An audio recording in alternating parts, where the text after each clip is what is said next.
Hello and welcome. Tonight we journey to a summer beach in Adelaide, Australia, where, on the first day of December in 1948, a well-dressed man was found dead on the sand. He carried no identification. His clothing labels had been carefully removed. In his pocket was a scrap of paper bearing two words in Persian: Tamám Shud, it is finished. Before we step onto that Australian beach and begin unravelling one of the 20th century's most perplexing mysteries, please take a moment to like this video and subscribe to the channel. Share your thoughts in the comments about this enigmatic case. Your support helps us continue exploring history's deepest unsolved puzzles. Now, let us begin. Picture Somerton Beach on a warm December evening. The sun is setting over the water, painting the sky in shades of orange and pink. Families pack up their beach belongings, heading home for dinner. The sand still holds the warmth of the day. The sound of waves provides a constant, soothing rhythm. This is a peaceful place, a place where people come to relax and escape the concerns of daily life. But on this particular evening, one man will not be going home. He sits against the seawall, legs stretched out, head tilted back, as if watching the sunset, or perhaps sleeping. He wears a brown suit, a white shirt, tie, and polished shoes, formal attire, unusual for a beach. His clothing is clean, well maintained, suggesting a person who takes care with his appearance. He looks, to casual observers, like someone resting after a long day. As darkness falls and the beach empties, he remains. Through the night he sits there, motionless. When morning comes and early beachgoers arrive, he's still there, in the same position. Someone approaches to check on him. They find he's not sleeping. He's dead. And thus begins one of the most mysterious cold cases in Australian history. A case that would baffle investigators for over 70 years, generating countless theories but never yielding a definitive answer about who this man was or how he died. The Somerton Man, as he came to be called after the beach where he was found, left behind a puzzle wrapped in mystery. No identification, no matches to missing persons reports, no one who recognized his photograph. A secret code in a book of Persian poetry, possible connections to Cold War espionage. Theories ranging from suicide to murder to accidental poisoning. And despite decades of investigation using increasingly sophisticated forensic techniques, his identity remained unknown until very recently, and even now, questions persist about his life and death. This is the story of the Somerton Man.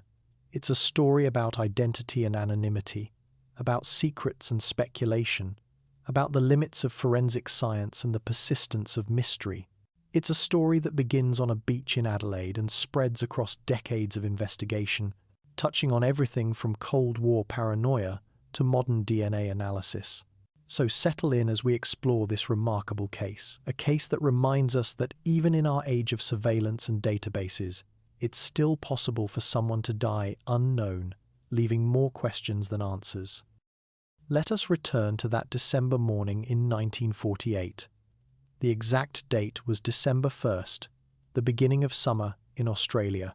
The beach was busy with early morning walkers and swimmers taking advantage of the pleasant weather.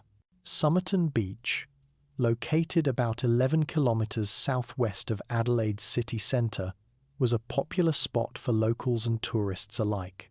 At approximately 6:30 in the morning, several people noticed the well-dressed man sitting against the seawall.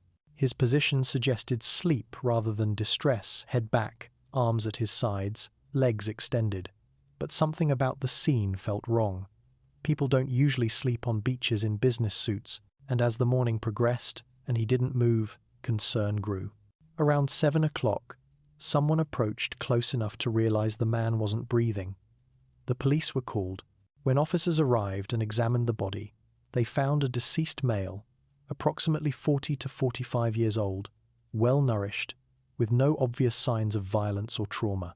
His suit was clean and relatively new. His shoes were polished.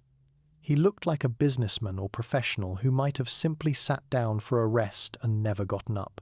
But the circumstances were immediately suspicious. First, the location. Why would someone in formal business attire come to a beach alone in the evening? Second, the lack of identification. The man carried no wallet, no papers, nothing with his name on it. Third, the removed labels. Investigation would reveal that all labels had been carefully cut from his clothing, labels that would normally identify the manufacturer or the store where the items were purchased. The initial medical examination at the scene suggested possible heart attack or stroke, but when the body was taken to the Royal Adelaide Hospital for autopsy, a different picture emerged. Dr. John Barclay Bennett, who conducted the autopsy, found no obvious cause of death. The man's heart was healthy. His organs showed no disease. There were no injuries consistent with violence or accident. No drowning, his lungs were clear, no strangulation, no damage to his throat or neck. What Dr. Bennett did find was unusual. The man's spleen was enlarged to about 3 times normal size. His liver and stomach showed evidence of congestion. These findings suggested possible poisoning, though no specific poison was identified in the toxicology tests available at the time. The blood showed abnormal clotting. The stomach contents included pasty, a meat pie from a local shop, indicating he'd eaten not long before death. The autopsy report would state that death was probably due to poisoning by an unknown substance. But which substance? Tests for common poisons came back negative. The medical examiner suspected something exotic, possibly a poison that wouldn't show up in standard toxicology screens. This suspicion, combined with the removed clothing labels and lack of identification, transformed what might have been a simple unknown death into a mysterious case suggesting deliberate concealment of identity and possibly murder. Police began the systematic investigation that would continue for years. They photographed the body and circulated the photographs to police departments throughout Australia. They took fingerprints and compared them to every set on file.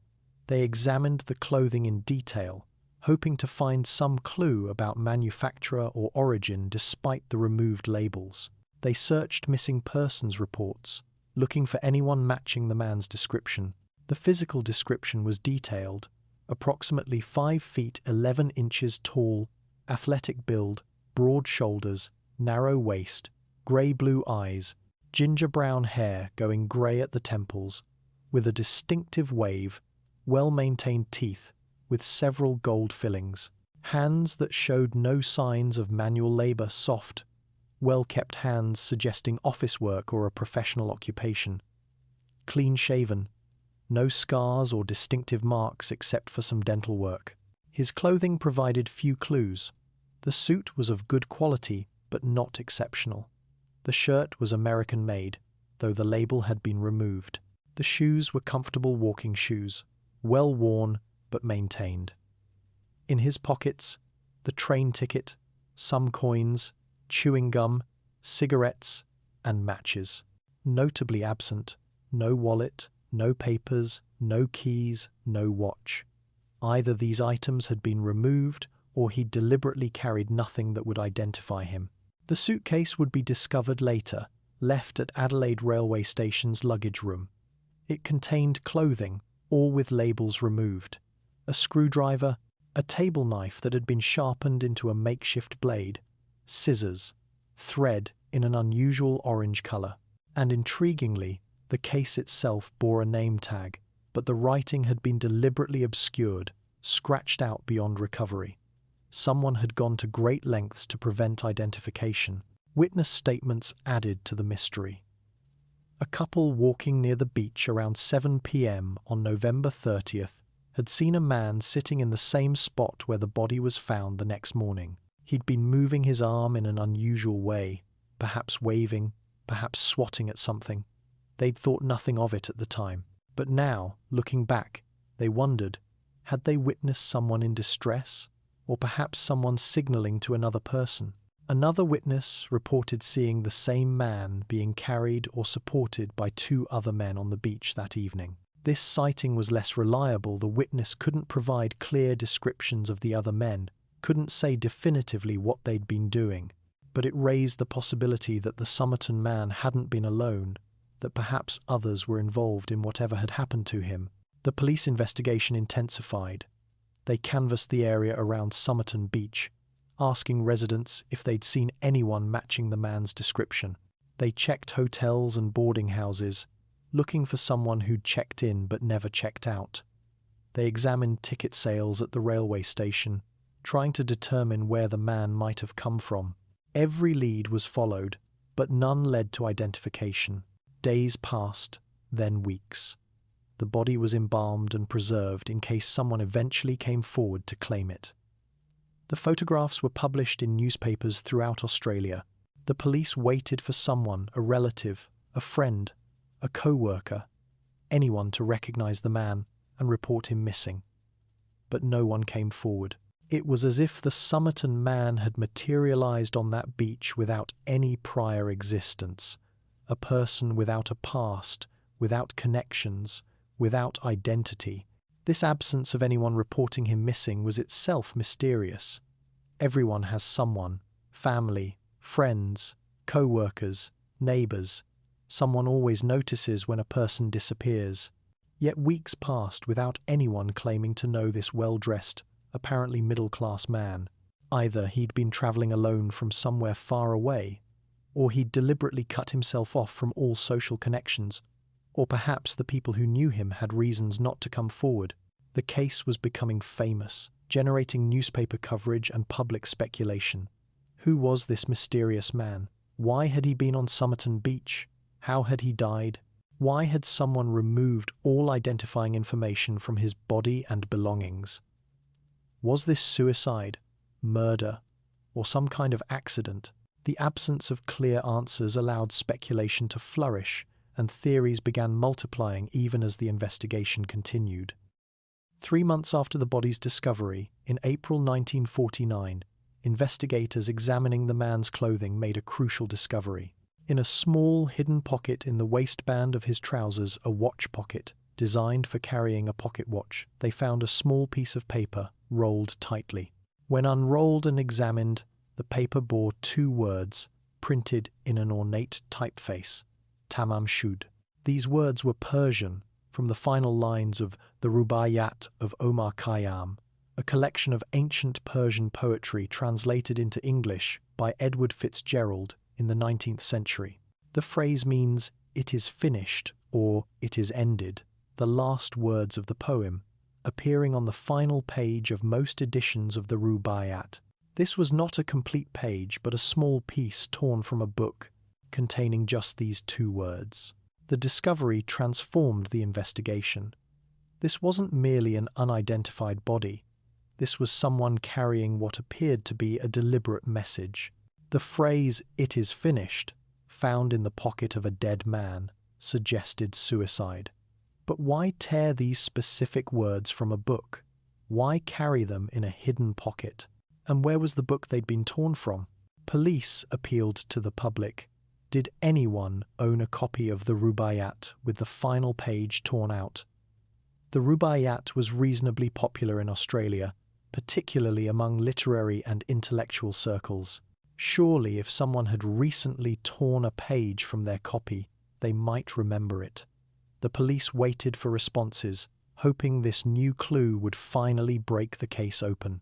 In July 1949, 4 months after the discovery of the torn page, a man came forward with remarkable information.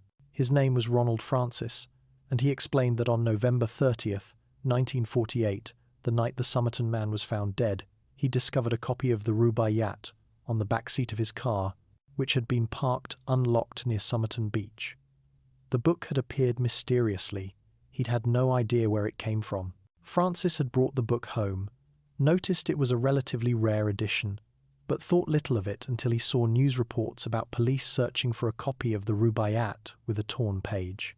He checked his copy and discovered that the final page, containing the words Tamám Shud, had been torn out. The remaining edge of the torn page matched perfectly with the scrap found in the dead man's pocket. This was extraordinary. The dead man had apparently torn a page from this specific book and placed it in his pocket. Then, at some point that evening, the book had been left in a stranger's unlocked car near the beach. Why? Had the Somerton Man left it there himself? Or had someone else, possibly whoever was involved in his death, disposed of the book? The scenario suggested premeditation and planning, not the impulsive act of a distraught person contemplating suicide. But the book itself contained an even more intriguing mystery. On the back cover, written in pencil, was a sequence of letters that appeared to be a code. WR go barb D MLIOI WTB IMPATP MLIABO ARKC ETTMT Samst Gab. And below this, written in a different hand, was a telephone number. The coded message has never been conclusively deciphered, despite decades of effort by professional cryptographers, amateur codebreakers, and even intelligence agencies. The sequence doesn't match any known cipher system. It doesn't follow patterns typical of substitution ciphers or any standard cryptographic method. Some letters appear more frequently than others, but not in ways that suggest simple letter substitution for English or any other known language. Look at the code more carefully. Some letters are crossed out, suggesting corrections or changes. Some sequences repeat. MLIAOI appears twice with slight variations. The grouping into separate lines might be significant, or might simply reflect the physical space available on the page. Is this actually a cipher at all, or could it be something else, abbreviations, initials, a private notation system whose meaning died with its creator? Cryptographers have approached the code from every imaginable angle. They've assumed it might be English encoded through letter substitution. They've tried treating it as a polyalphabetic cipher, where different letters have different meanings depending on position. They've attempted treating it as a book cipher, where each letter represents a page or line number in another text. They've tried assuming it's not English but another language, Persian, perhaps, given the Rubaiyat connection. Nothing has yielded a convincing decipherment. The telephone number below the code led to a woman who lived in the area. When police contacted her, she denied knowing the Somerton Man. She claimed to have no idea why her number might have been in his book, but some investigators believed she wasn't being entirely truthful. Witnesses had seen her react with apparent shock when shown a photograph of the dead man, suggesting recognition even if she later denied it. But she never changed her story, and without evidence of a connection, police couldn't pursue this line further. The torn page, the mysterious book left in a stranger's car, the undecipherable code, these elements elevated the Somerton Man case from a puzzling unknown death to something that seemed to involve espionage, secret messages, and deliberate concealment. In 1949, just 4 years after World War II and in the early years of the Cold War, such elements naturally suggested intelligence work. Was the Somerton Man a spy? Was the code a message? Had he been killed to prevent him from passing information to someone? The timing seemed significant. 1948 was a year of escalating tensions between the Soviet Union and the West. The Berlin blockade had just begun. Communist parties were active throughout Western countries, including Australia. Intelligence agencies on both sides were recruiting agents, running operations, conducting surveillance. In this context, a well-dressed, unidentified man with a coded message dying mysteriously on a beach seemed to fit a pattern of espionage and counter-espionage. But this theory faced problems. If he was a spy, why did he carry a coded message on him? Professional intelligence operatives don't typically keep incriminating evidence in their pockets. If the code was important, why wasn't it better protected or better hidden? And if he'd been killed by enemy agents, why do it in such a public place in a manner that would inevitably attract investigation? The spy theory was compelling, but raised as many questions as it answered. Alternative explanations were proposed. Perhaps the code wasn't a cipher at all, but a private notation, first letters of words in a poem or prayer, or initials of people meaningful to him, or abbreviations for places he'd been. Perhaps the Rubaiyat connection was meaningful not as a code but as a personal statement, a man who admired Persian poetry choosing the final words of a favourite poem to carry at his death. Perhaps everything that looked like spycraft was actually just the private symbolism of someone planning suicide. The book itself was examined minutely. The edition was identified as a relatively rare wartime publication from 1941, published in New Zealand. This suggested the Somerton Man might have connections to New Zealand or had obtained the book from someone who did, but inquiries in New Zealand yielded nothing. No one reported a missing person matching his description. No bookstores remembered selling that particular edition recently. The New Zealand connection remained tantalizing but unproven. Handwriting experts analyzed the writing on the book's cover. The letters of the code were printed rather than written in cursive, making analysis difficult.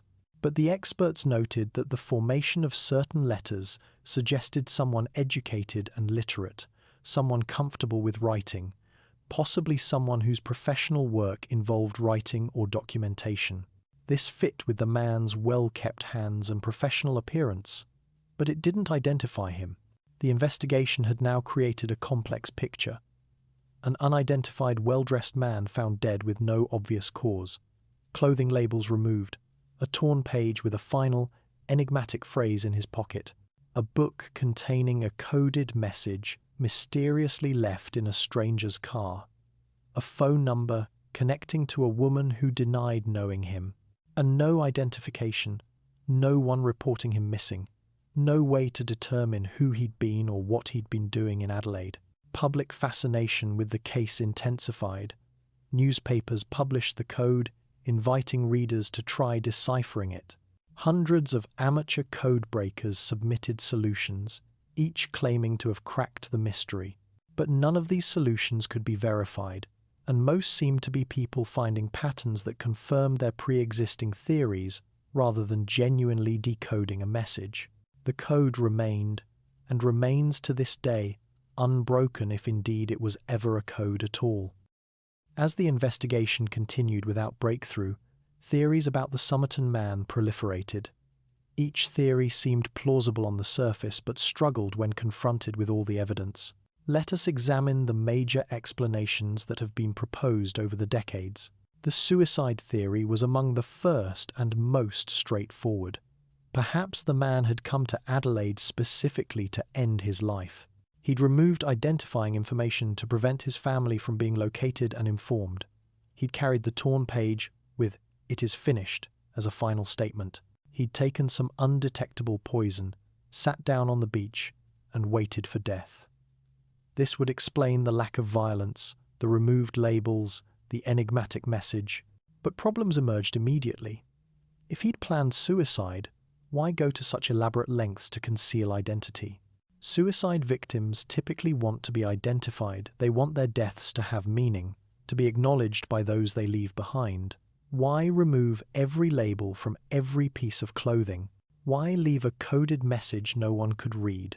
And why would a suicide victim's activities suggest he was expecting to meet someone or go somewhere? The witness who saw him being helped by two men suggested companionship or assistance, not solitary self-destruction.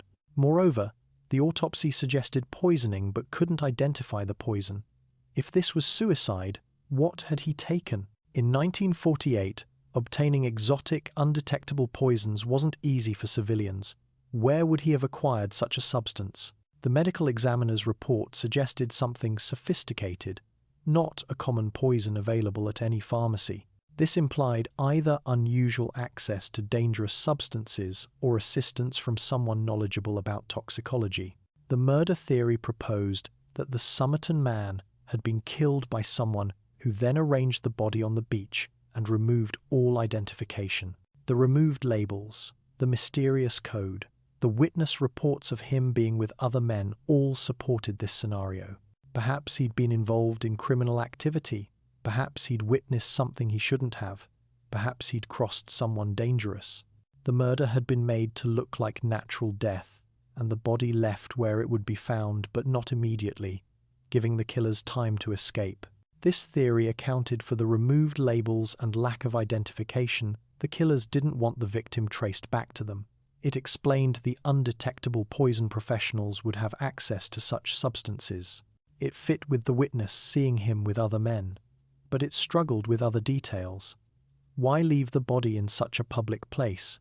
Why not dispose of it more thoroughly? Why create the elaborate mystery with the torn page and the code? Wouldn't simpler disposal be safer for killers trying to avoid detection? The espionage theory gained traction during the Cold War years. The Somerton Man, in this scenario, was an intelligence operative either British, American, Soviet, or possibly associated with another nation's intelligence service. The removed labels prevented enemy agents from tracing his identity or connections. The code was a message he was carrying or had received. His death resulted either from assassination by enemy agents or from taking his own life after a failed mission or to avoid capture. Evidence supporting this theory seemed compelling. The sophisticated efforts to conceal identity matched intelligence tradecraft. The coded message looked like something from espionage rather than civilian life. The timing, late 1948, with Cold War tensions rising, fit with increased intelligence activity. Australia, though geographically distant from Europe, was a British Commonwealth nation involved in Western intelligence efforts. Soviet intelligence was known to be active in the region. A dead spy in Adelaide seemed plausible, but experts in intelligence history have questioned whether a real operative would have been so careless. Professional spies don't carry coded messages in their pockets where they can be found. They don't leave books with additional coded messages in unlocked cars. They don't wear distinctive clothing that makes them memorable.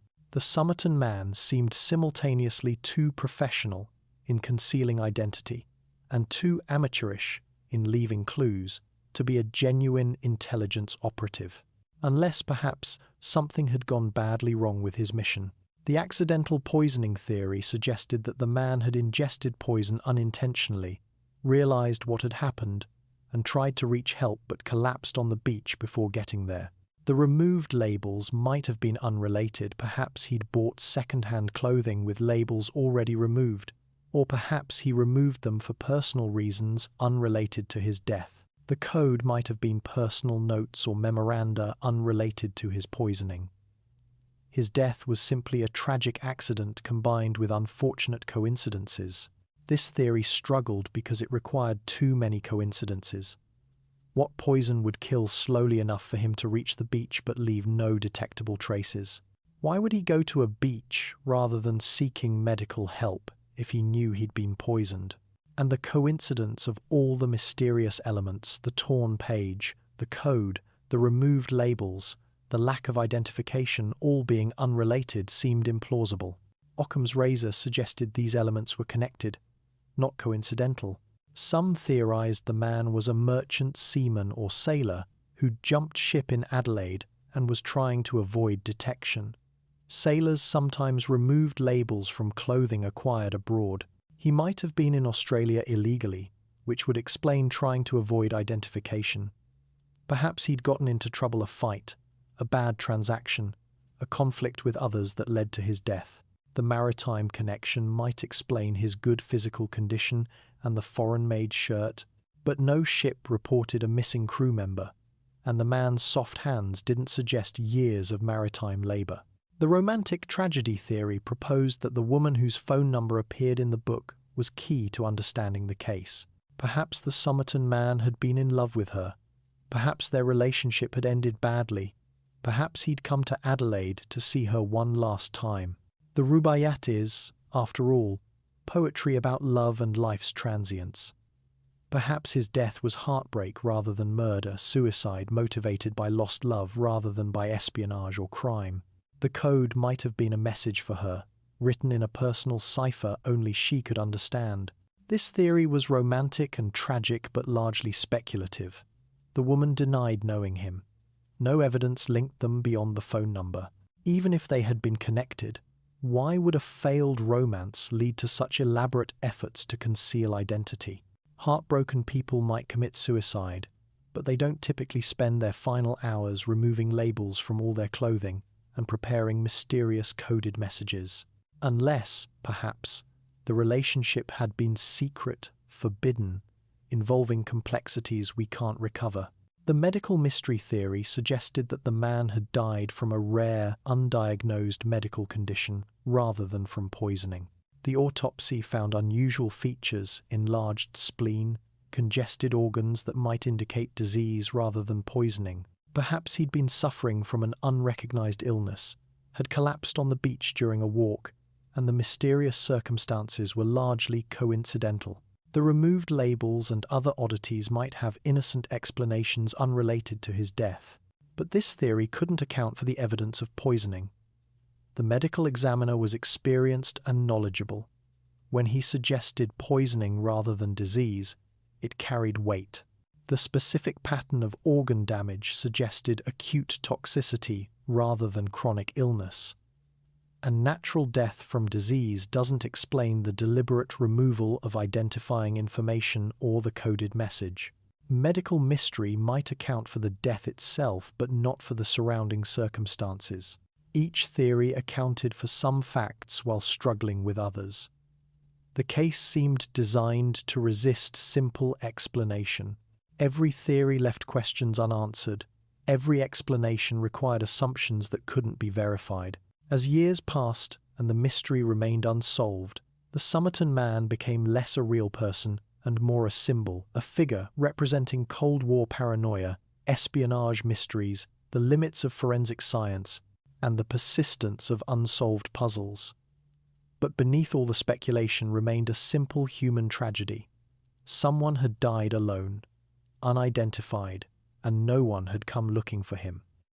The Somerton Man case didn't fade into obscurity as many cold cases do. Instead, interest intensified over the decades as new forensic techniques became available. Each advance in forensic science brought hope that modern technology might finally identify the mysterious man and explain his death. In the 1970s, computer databases began revolutionizing criminal investigation. Fingerprints could now be compared electronically against millions of records rather than manually against limited files. The Somerton Man's fingerprints, carefully preserved from the original investigation, were entered into these new systems. Investigators hoped that perhaps he'd been fingerprinted somewhere military service, a job requiring security clearance, an arrest for some minor offence. But searches of Australian databases yielded nothing. International searches through Interpol and coordination with other nations' law enforcement also found no matches. This failure to match fingerprints was itself significant information. It suggested the Somerton Man had never been arrested, had never served in military forces that fingerprinted personnel, had never worked in fields requiring fingerprint registration. In many countries, citizens encountered various circumstances requiring fingerprinting, applying for certain licenses, passing security checks, enrolling in particular programs. The complete absence of any fingerprint match suggested either someone who'd lived an unusually quiet life, avoiding all such situations, or perhaps someone from a country or background where fingerprinting was less common. DNA analysis emerged in the late 20th century as a revolutionary forensic tool. By extracting DNA from biological samples and analyzing specific markers, investigators could potentially identify individuals or establish family relationships even decades after death. The Somerton Man's body had been embalmed and stored in a sealed casket. Could DNA still be recovered after so many years? Initial attempts at DNA extraction faced challenges.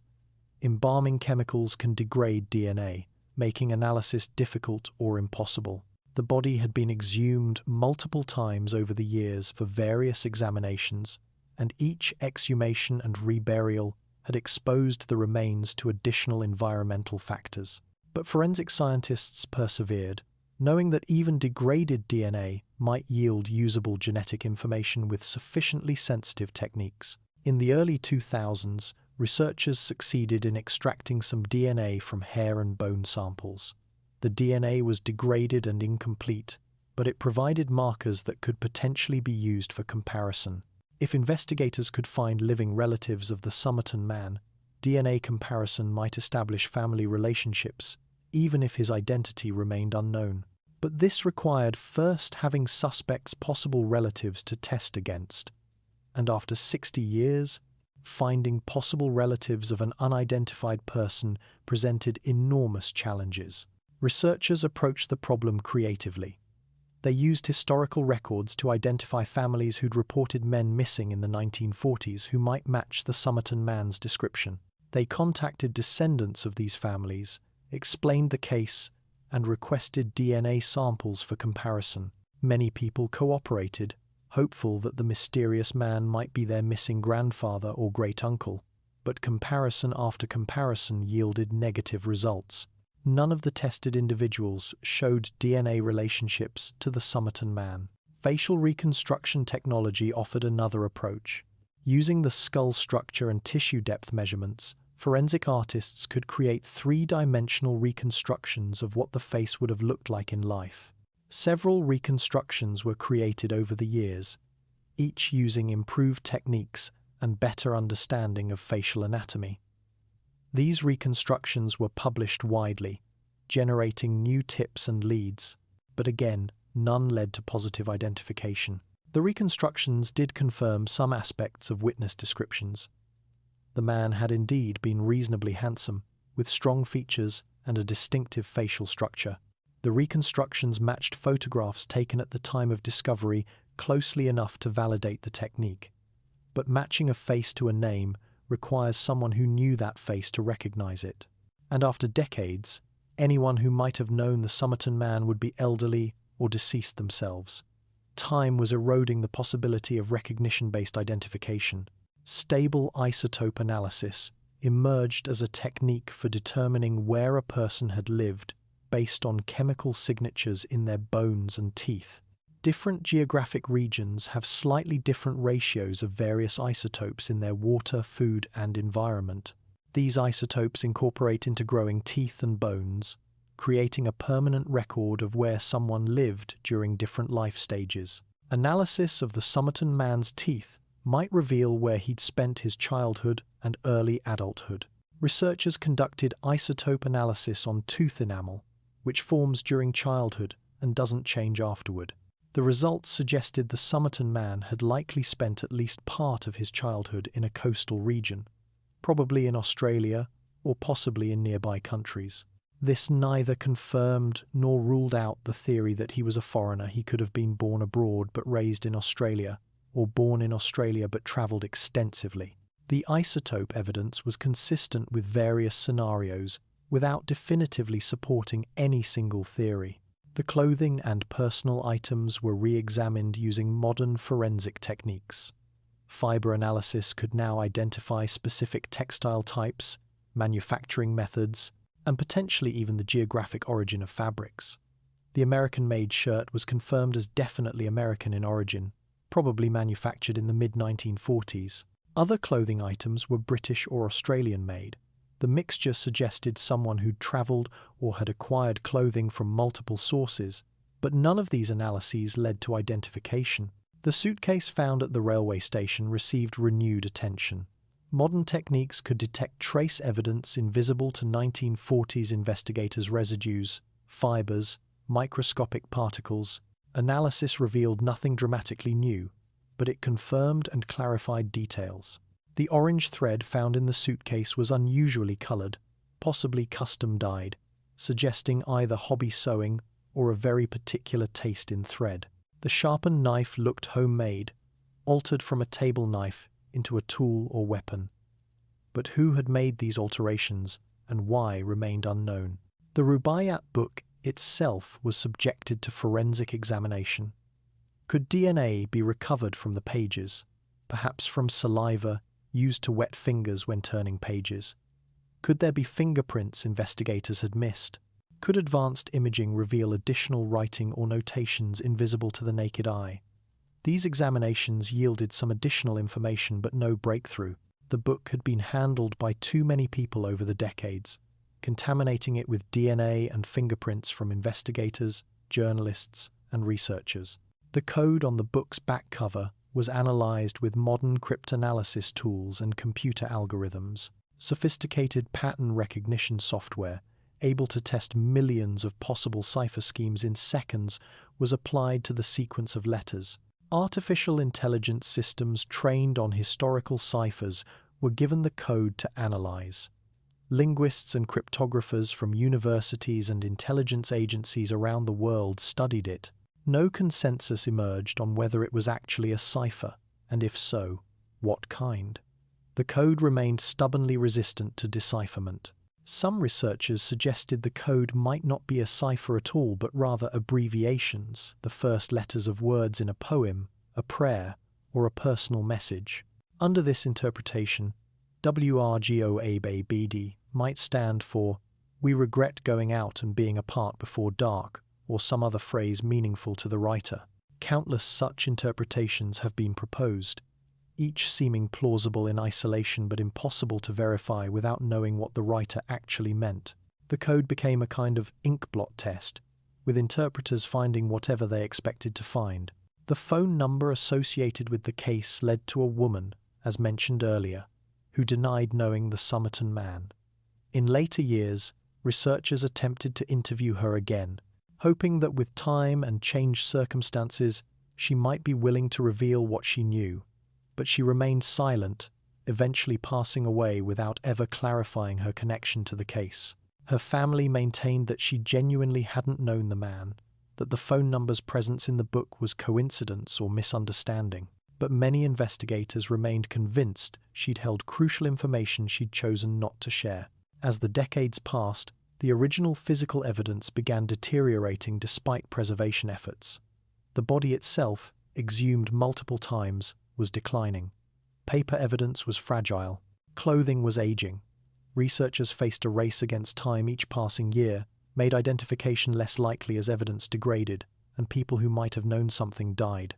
The urgency to solve the case before all evidence and witnesses disappeared drove increasingly sophisticated technical approaches. The advent of genetic genealogy in the 2010s offered new hope.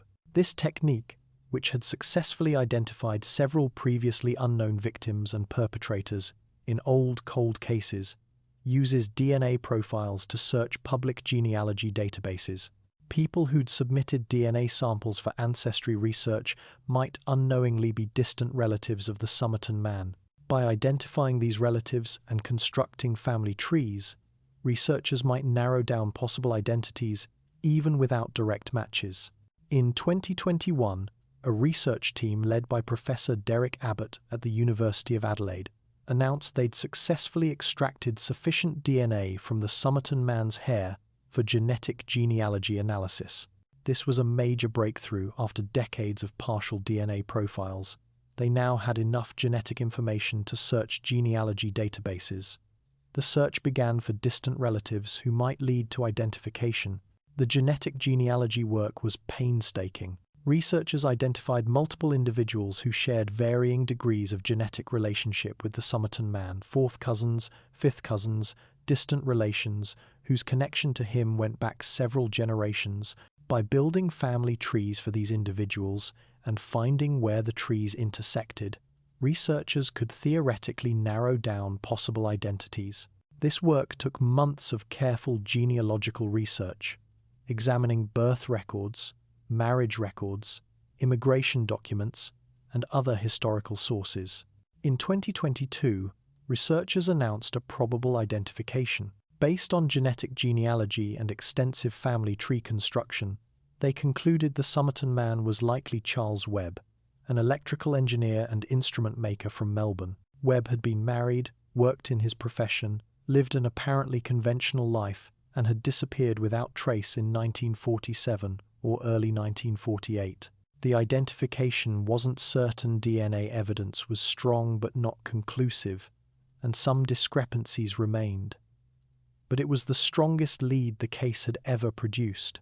However, this identification remains controversial. Some researchers accept it as likely correct. Others point to inconsistencies. Webb's known physical characteristics don't quite match the Somerton Man. His known movements don't clearly explain how he ended up in Adelaide. His family circumstances don't obviously explain the elaborate efforts to conceal identity. The debate continues, with some investigators accepting the Webb identification, while others believe the mystery remains unsolved. Truth, it seems, is harder to establish than simply having a name. The Somerton Man case captured public imagination, in ways few cold cases do. Something about the mysterious circumstances, the coded message, the unidentified body, sparked fascination that endured across generations. Books, documentaries, websites, and countless articles have explored the case. It has become one of Australia's most famous mysteries, referenced in popular culture and inspiring fictional treatments. Part of the appeal lies in the mystery's accessibility. Unlike complex financial crimes or intricate conspiracies, the basic story is straightforward.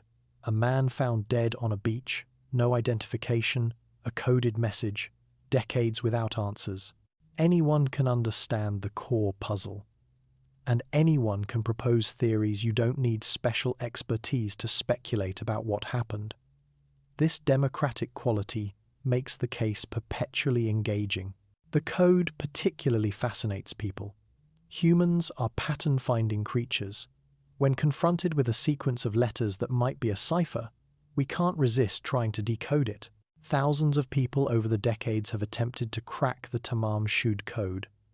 Most admit their solutions are speculative, but the act of trying, of engaging with the puzzle, provides satisfaction even without definitive success. The code becomes a game, serious but ultimately consequence-free for amateur investigators. The case has inspired numerous works of fiction. Detective novels have used variations on the Somerton Man mystery as plot elements. Science fiction writers have imagined time travelers or aliens using the case to hide their activities. Romance novelists have woven love stories around the enigmatic man and the woman whose phone number appeared in his book. Each fictional treatment takes the known facts and fills the gaps with imagination, creating narrative closure that reality hasn't provided. Documentary filmmakers have repeatedly explored the case, each generation producing new documentaries using contemporary investigative techniques and addressing contemporary audiences. Early documentaries focused on the mystery and Cold War espionage angles. Later ones emphasized forensic science and modern investigative methods. Recent documentaries incorporate DNA analysis and genetic genealogy. The case adapts to each era's concerns and capabilities while maintaining its essential mysteriousness. The internet amplified interest dramatically. Websites dedicated to the case compile information, theories, and discussions. Forums allow people worldwide to debate interpretations and propose solutions. Social media spreads news about developments instantly to global audiences. Where the case was once primarily Australian, known mainly to those interested in cold cases, it's now internationally famous. People from dozens of countries follow developments and contribute theories. Some observers have noted that the case functions as a kind of modern myth. Like ancient legends about mysterious strangers or unsolved puzzles, the Somerton Man story provides narrative elements that resonate psychologically. The unknown man represents the stranger, the outsider, the person without connections or history. The coded message represents secrets and hidden meanings. The inability to solve the case despite decades of effort represents the limits of human knowledge and control. These themes have power beyond the specific facts of one death in Adelaide. The case has also become intertwined with Cold War nostalgia and spy fiction. Growing up during the Cold War, many people absorbed stories about espionage, secret messages, and mysterious deaths. The Somerton Man fits this template perfectly. He looks like a spy from a thriller novel. That he might have been just an ordinary person who died tragically is somehow less satisfying than the exotic explanations. The mundane doesn't engage imagination the way the mysterious does. Tourist interest has made Somerton Beach itself a minor landmark. People visit the beach specifically because of its connection to the case. They stand where the body was found, contemplate the mystery, take photographs. A plaque marks the general location. Local tour guides include the story in their presentations. A death has become a tourist attraction, which feels somehow wrong but also inevitable. Humans are drawn to sites of historical significance, even when that significance stems from tragedy. The case raises interesting questions about privacy and identification. In our modern world of ubiquitous surveillance, comprehensive databases, and digital tracking, maintaining anonymity is increasingly difficult. The Somerton Man managed to die unidentified in 1948. Could someone do this today? Probably not. The combination of DNA databases, facial recognition technology, electronic financial trails, and interconnected record systems makes disappearing virtually impossible. The case represents a kind of last gasp of anonymity, a time when someone could still exist outside official systems and records. This makes the case poignant for some observers. We've lost something in gaining our comprehensive surveillance and identification systems. The ability to be unknown, to move without leaving traces, to exist privately, these are increasingly impossible. The Somerton Man's anonymity, whatever its source, represents a kind of freedom we no longer have. That this freedom was associated with death doesn't diminish its symbolic power. It reminds us that privacy and autonomy have value, even as we surrender them for security and convenience. The case also demonstrates how mystery can persist despite investigation. We assume that sufficient effort and modern technology can answer any question. The Somerton Man case challenges this assumption.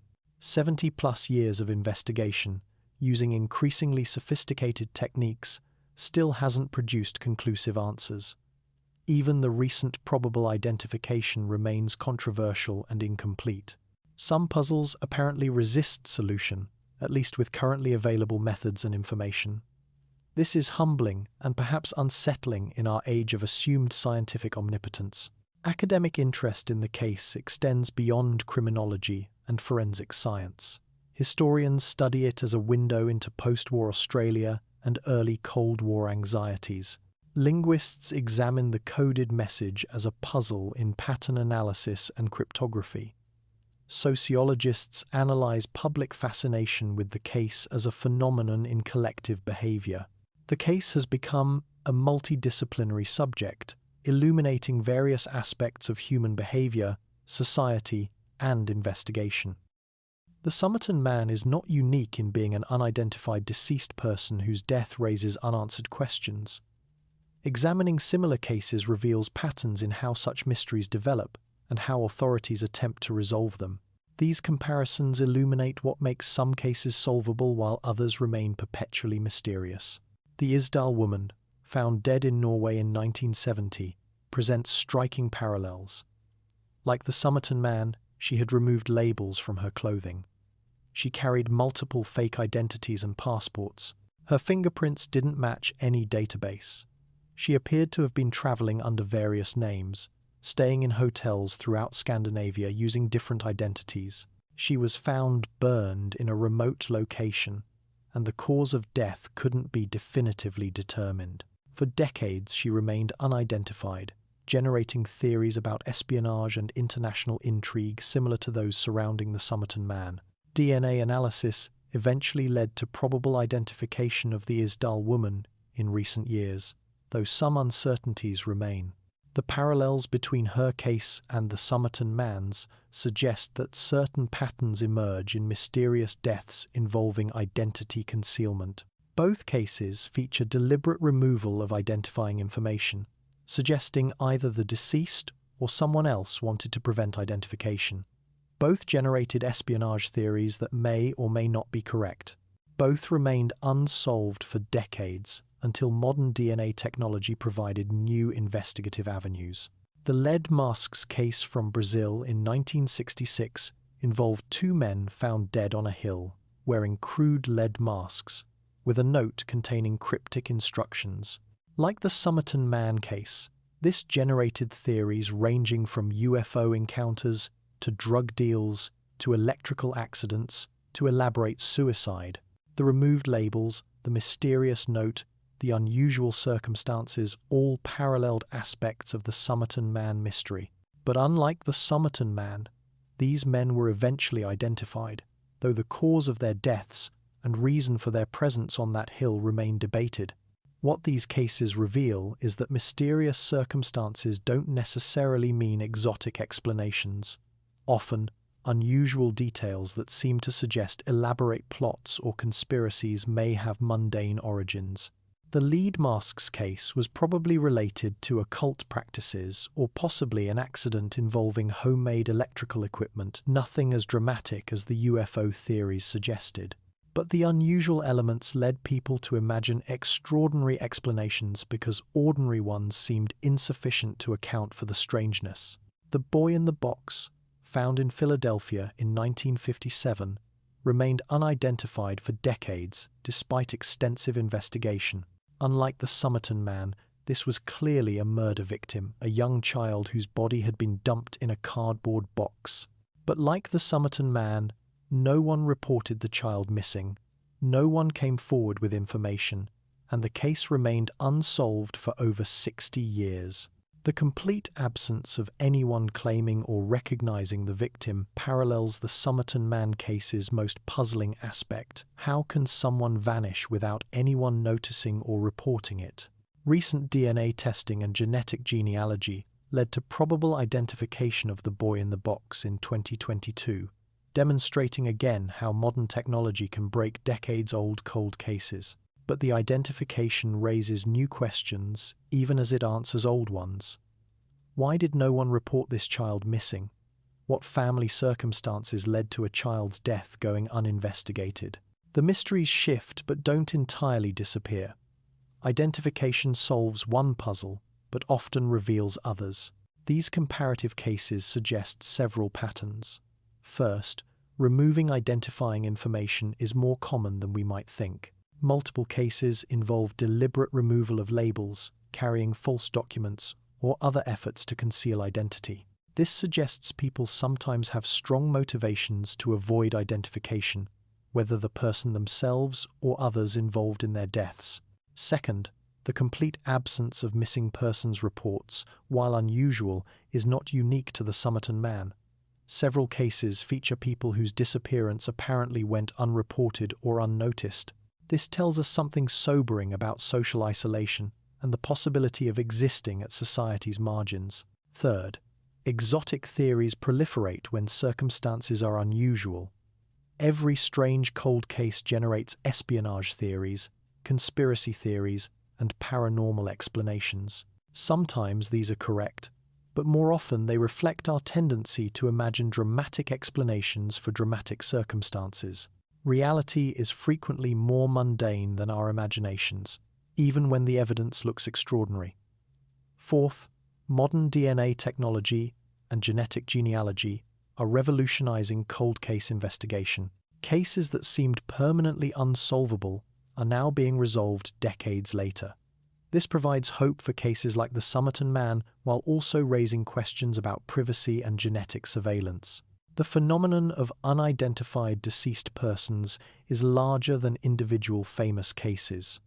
In every country, people die whose identities cannot be immediately established. Most are eventually identified through routine investigation, fingerprints match, dental records provide clues, family members report them missing, but a small percentage remain unidentified indefinitely.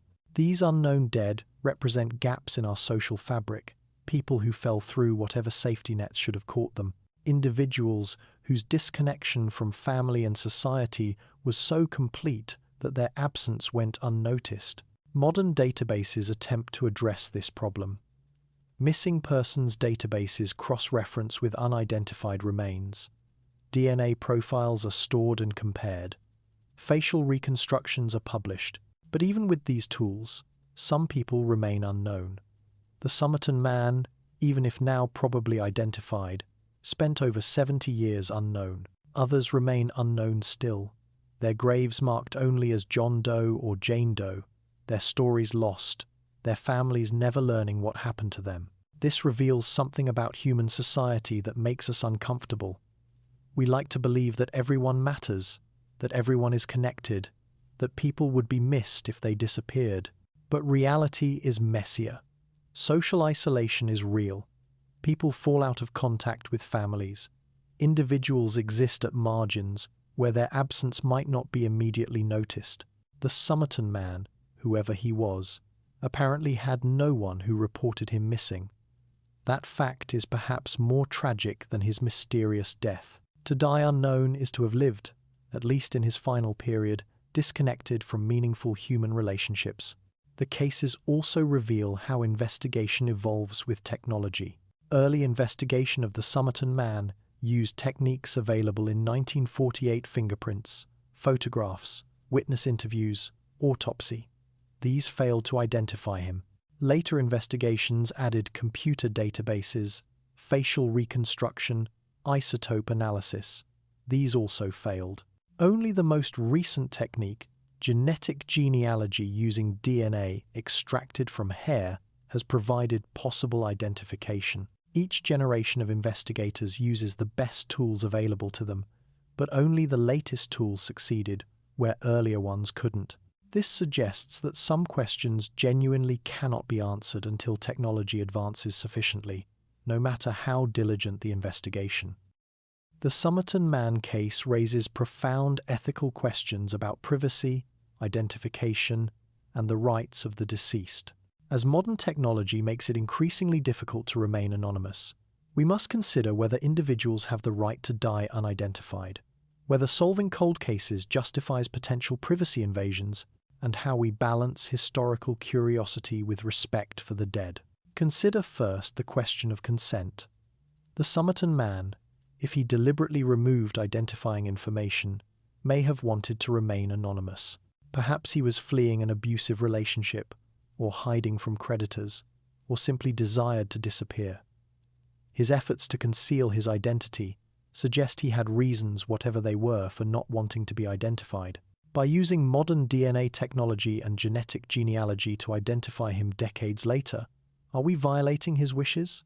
Do the dead have privacy rights we should respect? The genetic genealogy technique that likely identified the Somerton Man raises particular concerns.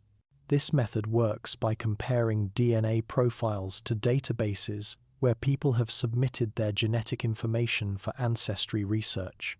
These individuals agreed to having their DNA analyzed for genealogical purposes, but many didn't anticipate their genetic information being used to identify distant relatives in criminal or cold case investigations.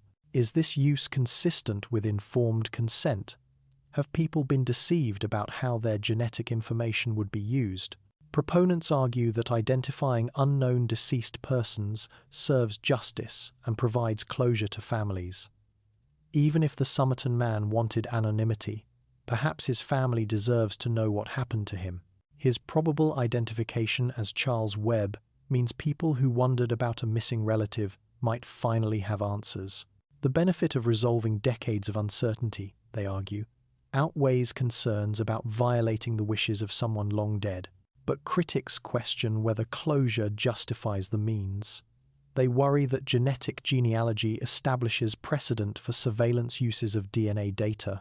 If police can use genetic databases to identify unknown deceased persons, what prevents them from using the same technique for other purposes? The slope from identifying victims to identifying suspects is not steep, and while many people support using DNA to solve murders, they might feel differently about other uses, identifying political dissidents, tracking immigration violations, or other applications that could threaten civil liberties. The Somerton Man case also raises questions about the boundary between historical research and invasive investigation. When does legitimate interest in solving a mystery cross into disrespectful intrusion into someone's life? Researchers have examined every aspect of the case: the man's body, his possessions, potential relationships, theories about his activities. If he was Charles Webb, does his family have any say in whether his story continues being publicized? Or has the case become so famous that it transcends individual privacy rights? Different cultures have different attitudes toward disturbing the dead. The Somerton Man's body was exhumed multiple times for various examinations. Each exhumation was justified by the goal of identification and solving the mystery. But some religious and cultural traditions strongly oppose disturbing graves, believing the dead should be left to rest in peace. The repeated exhumations might be seen as disrespectful by those holding such beliefs, regardless of the investigative justification. The question of who has standing to object to investigation is complex. If the Somerton Man has no known surviving relatives, who speaks for him? Who can say whether he would have wanted his identity revealed or preferred his mystery to remain unsolved? In the absence of expressed wishes or surviving family, investigators have proceeded as if public interest in solving the mystery takes precedence. But this assumption might not be shared by everyone. Modern DNA databases and facial recognition technology create unprecedented identification capabilities. Someone who died anonymously in 1948 could now be identified through genetic genealogy. Someone caught on camera in a crowd can be identified through facial recognition. The technological capacity to identify people has outpaced our ethical frameworks for deciding when identification is appropriate. The Somerton Man case exemplifies this gap between capability and consensus about proper use. Some argue we should distinguish between identifying victims and identifying perpetrators. Using genetic genealogy to identify unknown deceased persons who were victims of crimes seems less ethically problematic than using it to identify suspects in crimes. Victims haven't committed wrongs. They deserve identification and proper recognition. But even this distinction raises questions. The Somerton Man wasn't clearly a crime victim. His death might have been suicide, accident, or natural causes. Does he deserve less privacy because his death was mysterious than someone who died in mundane circumstances? The commercialization of genetic data adds another dimension. Companies offering ancestry DNA testing have built massive databases that law enforcement increasingly seeks to access. Users who submitted DNA for genealogical purposes find their genetic information used for criminal investigation. While companies typically require warrants or follow legal processes, the accumulation of genetic data creates surveillance infrastructure that didn't previously exist. The Somerton Man case demonstrates how this infrastructure enables cold case investigation, but also raises surveillance concerns. International differences in privacy law and investigative authority complicate these issues. The Somerton Man case is Australian, but genetic genealogy techniques were developed primarily in the United States, where different privacy standards apply.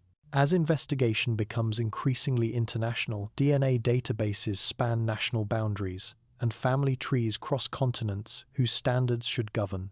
What happens when one country's legal investigation conflicts with another country's privacy protections? The question of historical truth versus privacy is ultimately about values. Do we value solving historical mysteries more than we value privacy of the deceased? Is identification always beneficial, or can anonymity serve legitimate purposes? These aren't questions with obvious right answers.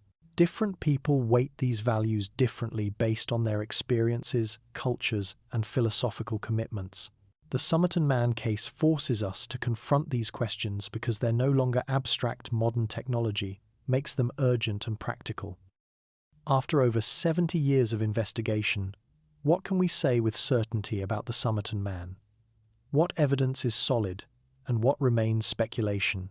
This accounting of knowns and unknowns helps us understand both what investigation has accomplished and where uncertainty persists.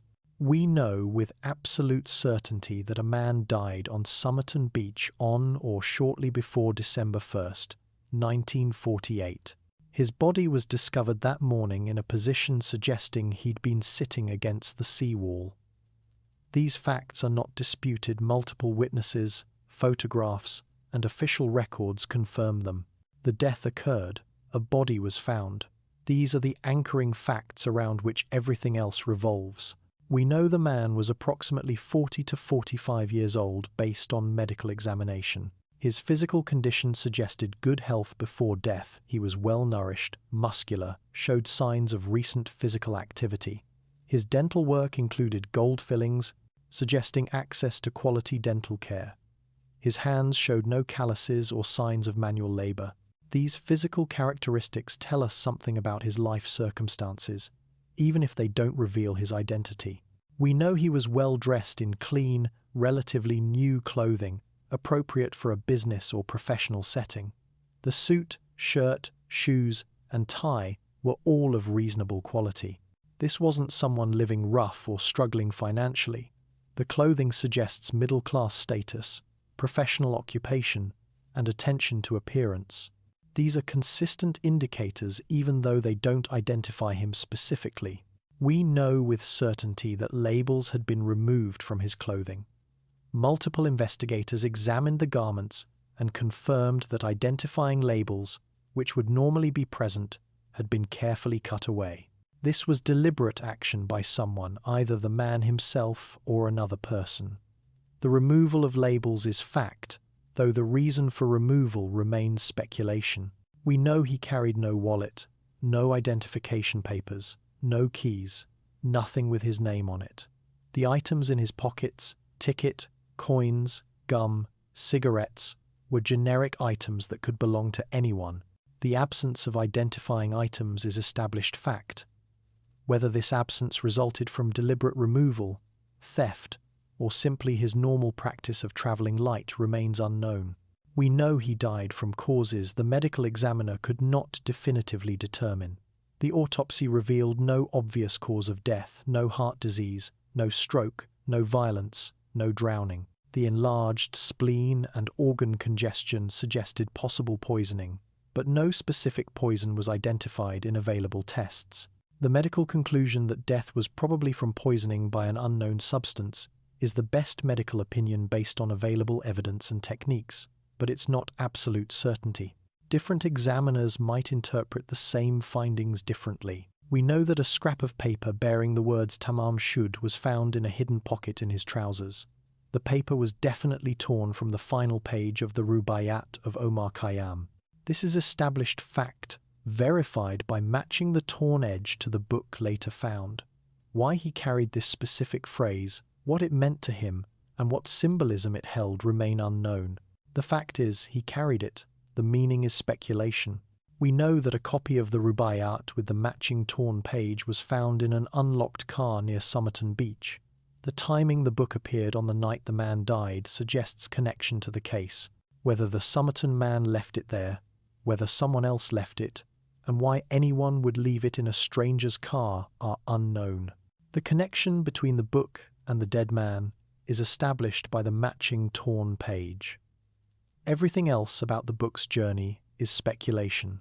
We know the book contained a sequence of letters written on its back cover that appeared to be a code. The letters exist, photographs and careful documentation confirm their presence.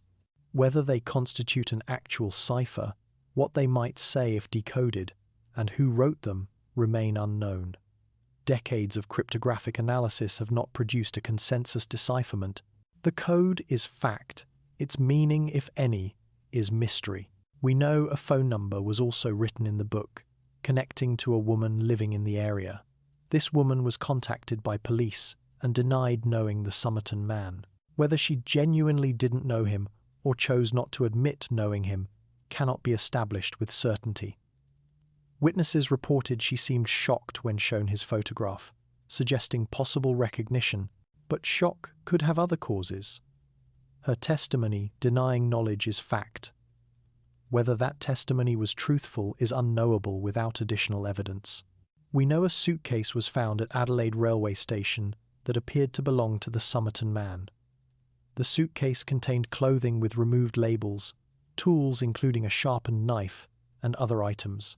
The connection to the case is strong but not absolutely proven. The suitcase was not found with the body, and no definitive link except circumstantial evidence ties it to him. Most investigators believe the suitcase was his, but it's technically a probable connection rather than established fact. We know the man's fingerprints were taken and compared to all available databases without match. This tells us he'd never been fingerprinted in any context that left records investigators could access no military service in forces that fingerprinted personnel, no arrest records, no jobs requiring security fingerprinting. The absence of fingerprint matches is fact. What this absence means about his background and life circumstances is interpretation. We know DNA was eventually extracted from the body and used in genetic genealogy analysis. The analysis led to a probable identification as Charles Webb, an electrical engineer from Melbourne. This identification is based on genetic matches to distant relatives and family tree construction. It represents the strongest identification lead the case has ever produced. But it's important to note that it's probable identification, not certain identification. Some evidence supports it, some details don't quite fit. The probability is high, but not 100%. What we don't know definitively is who the man was. Even with the probable identification, questions remain. If he was Charles Webb, why did he die in Adelaide? Why were labels removed from his clothing? What was the meaning of the Tamám Shud paper? Why did no one report him missing? The identification, if correct, answers the question of identity, but raises new questions about circumstances and behavior. We don't know for certain how he died. Poisoning is suspected, but not proven. No specific poison was identified. No clear mechanism for poisoning is established. Did he take poison deliberately? Was he poisoned by someone else? Did he ingest something toxic accidentally? Did he die from an unusual medical condition that mimicked poisoning? The medical evidence suggests but doesn't prove poisoning. Other explanations remain possible, even if less likely. We don't know his state of mind or intentions. Was he contemplating suicide? Was he meeting someone? Was he simply taking an evening walk that ended tragically? Did he know he was dying, or did death surprise him?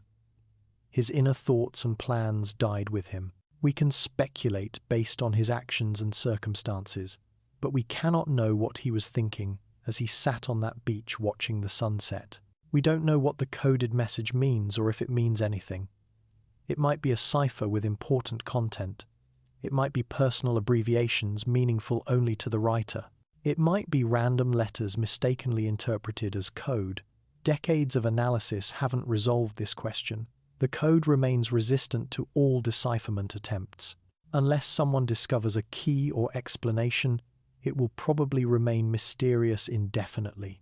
We don't know the full story of his relationship, if any, to the woman whose phone number appeared in the book. She denied knowing him, but many investigators believed she was hiding information. Did they have a relationship? Were they lovers, friends, acquaintances? Did she know something about his death she chose not to reveal?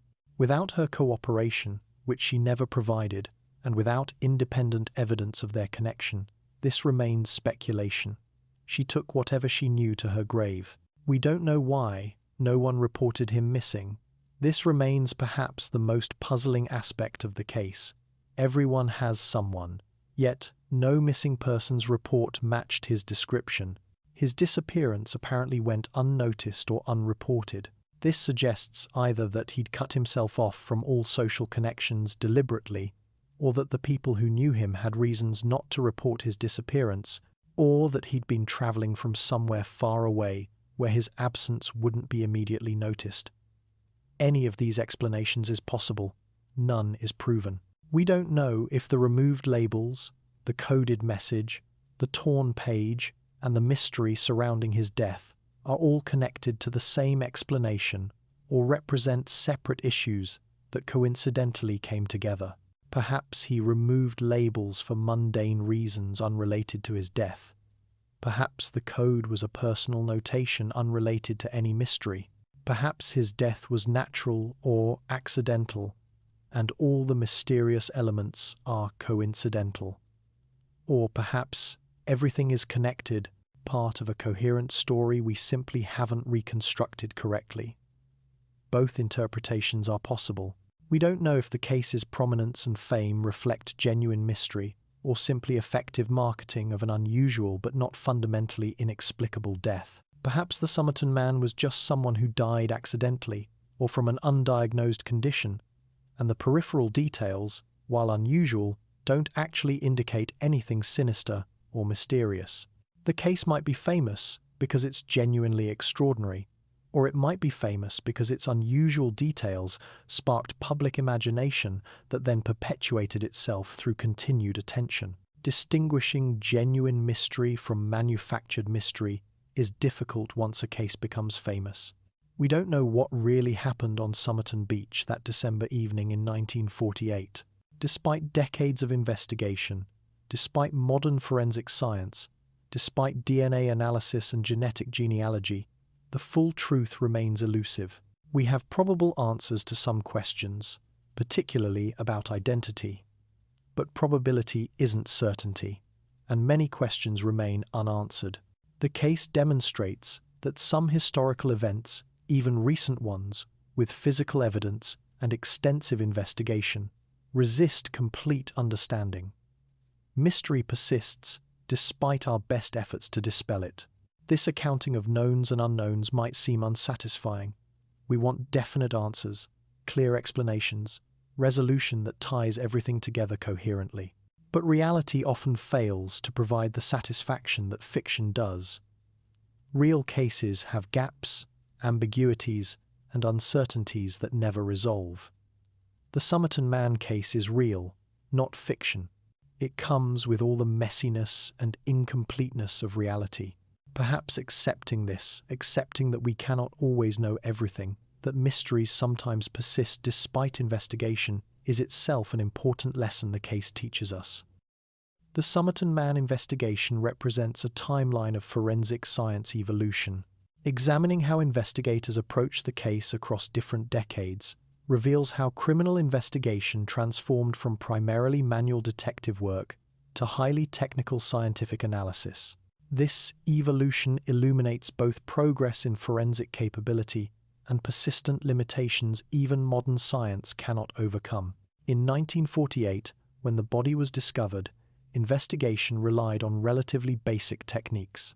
Police took photographs of the scene and body using film cameras, black and white images that captured visual information but lacked the resolution and detail of modern digital photography. They documented the scene with written notes and measurements. They collected physical evidence, the clothing, the items in pockets, the body itself, and stored them for examination. These methods seem primitive by current standards, but represented state-of-the-art investigation for the time. Fingerprint analysis was already established by 1948. The technique of recording finger ridge patterns and comparing them to identify individuals had been in use for decades. Police carefully took the Somerton Man's fingerprints and compared them to files held by Australian police departments. This comparison was: manual investigators would examine fingerprint cards visually, looking for matches. No computers, no databases, just human eyes and methodical comparison of physical records. The fact that no match was found told investigators something significant. This man had never been arrested in Australia. The autopsy performed by Dr. Barclay Bennett used techniques that had been standard for generations. Visual examination of organs, tissue samples examined under microscope, toxicology testing for common poisons. These methods could identify obvious causes of death, disease, trauma, common toxins, but they had significant limitations. Exotic poisons, unusual toxins, or rare conditions might go undetected. The enlarged spleen and organ congestion Dr. Bennett observed suggested poisoning, but the available tests couldn't identify the specific substance. Modern toxicology could test for thousands of compounds. 1948 toxicology could test for dozens. Witness interviews followed traditional police procedures. Investigators canvassed the area, asking residents and beachgoers if they'd seen anything unusual. They took statements from the couple who'd seen the man the evening before his death. They interviewed railway workers who might have seen him arrive at the station. These interviews provided some information but were limited by human memory and observation. Witnesses often notice less than they think, remember imperfectly, and interpret ambiguously. The man being helped by two others was that actually what the witness saw, or a misinterpretation of a more innocent interaction. The 1950s brought some advances. The discovery of the torn page and subsequent finding of the Rubaiyat book allowed for comparative analysis. Investigators could match the torn edge to confirm the page came from that specific book. They could examine the handwriting and attempt analysis of the coded message. But code breaking remained largely a matter of expert examination and mathematical analysis. No computers could test millions of possible cipher keys. Cryptographers had to work through possibilities manually, using logic and pattern recognition. The 1960s saw limited progress in the case itself, but significant advancement in forensic techniques generally. Serology, the analysis of blood and other body fluids, became more sophisticated. DNA hadn't yet been discovered as a forensic tool, but blood typing and other biochemical analyses expanded. Had the Somerton Man died a decade later, more sophisticated toxicology might have identified the poison if poison was indeed involved. But by the 60s, the physical evidence had deteriorated, limiting what could be learned from retrospective analysis. The 1970s brought computerization to criminal investigation. Fingerprint databases could now be searched electronically rather than manually. This didn't help the Somerton Man case directly. His fingerprints still didn't match any records, but it demonstrated how technology could revolutionize investigation.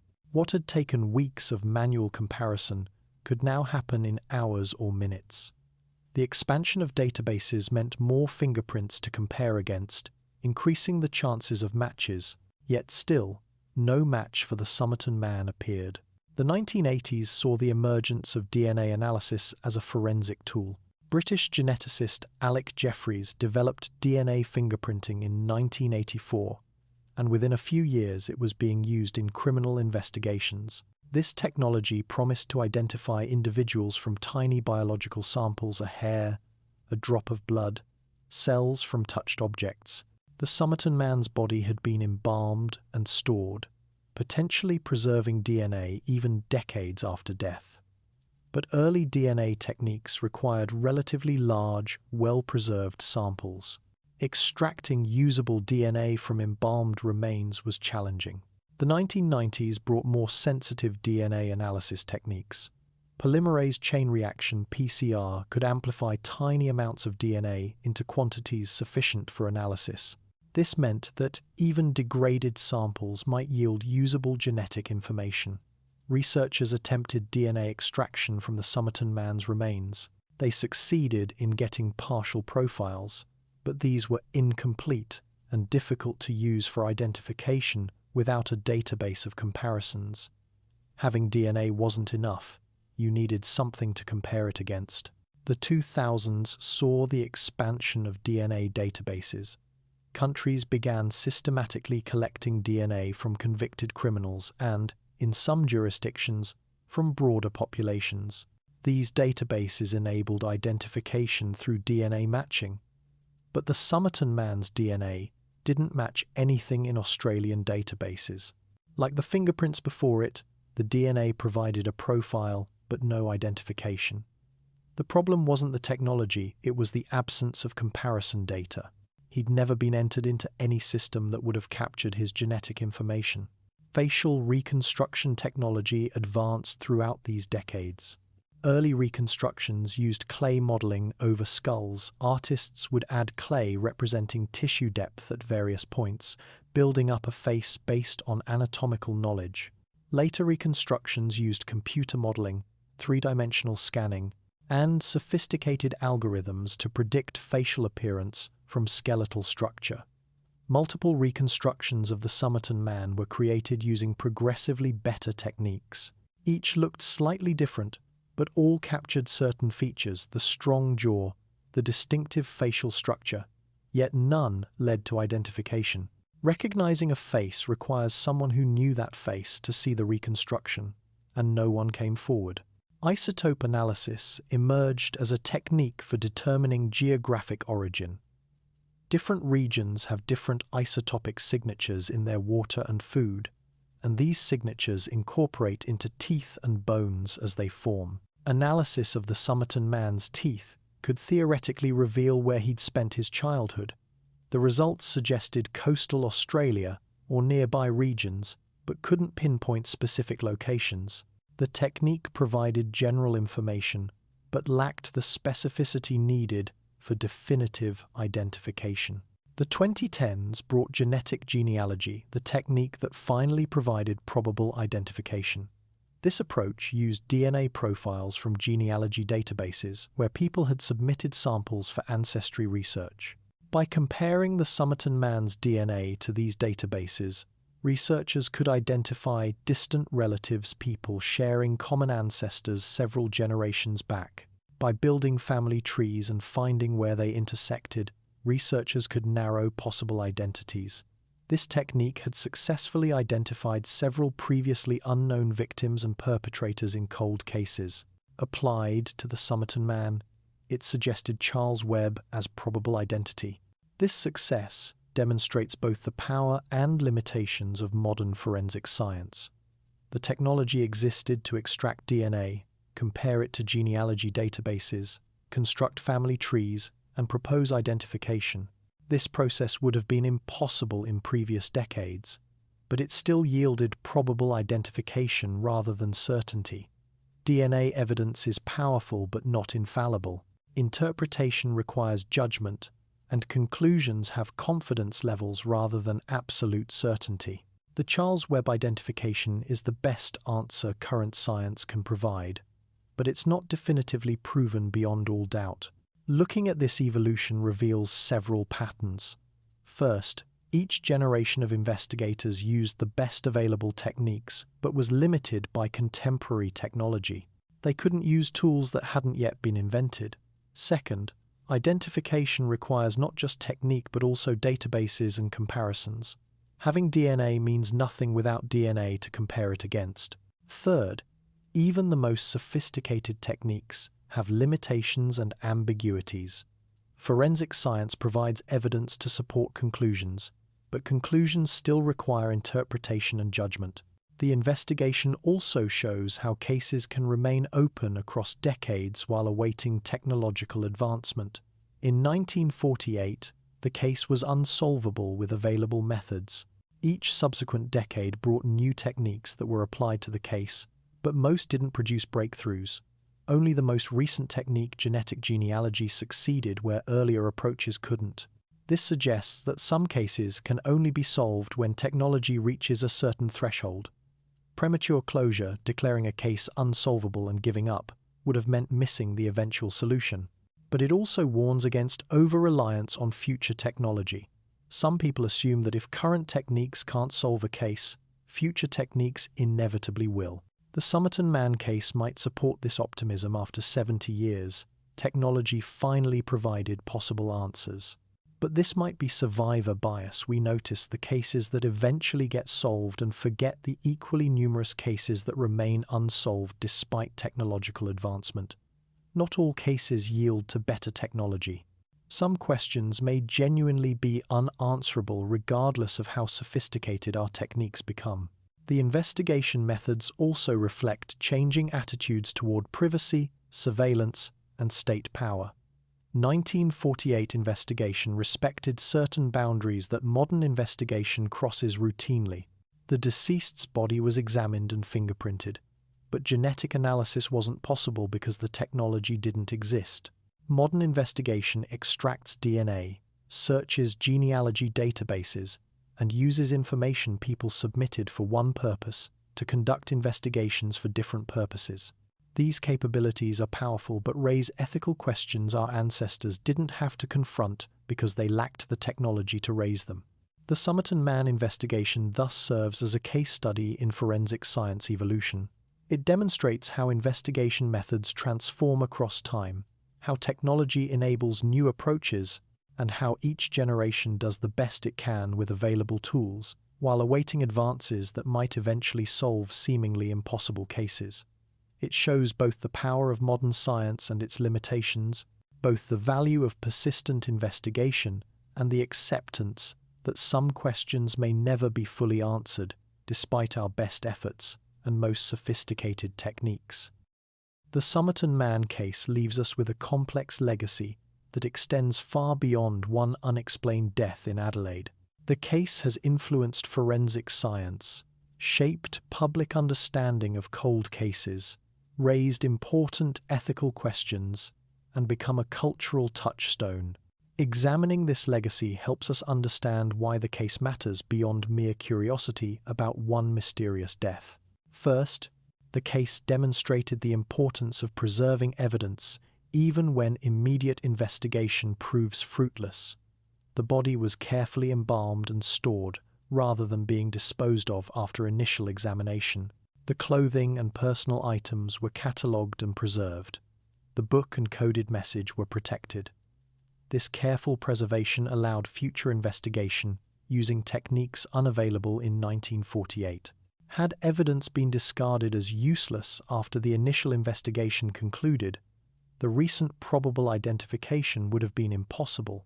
The case thus validated the principle that cold cases deserve continued attention and that evidence should be preserved indefinitely, since we cannot predict what future techniques might make possible. Second, it highlighted the importance of public databases and information sharing in solving cold cases.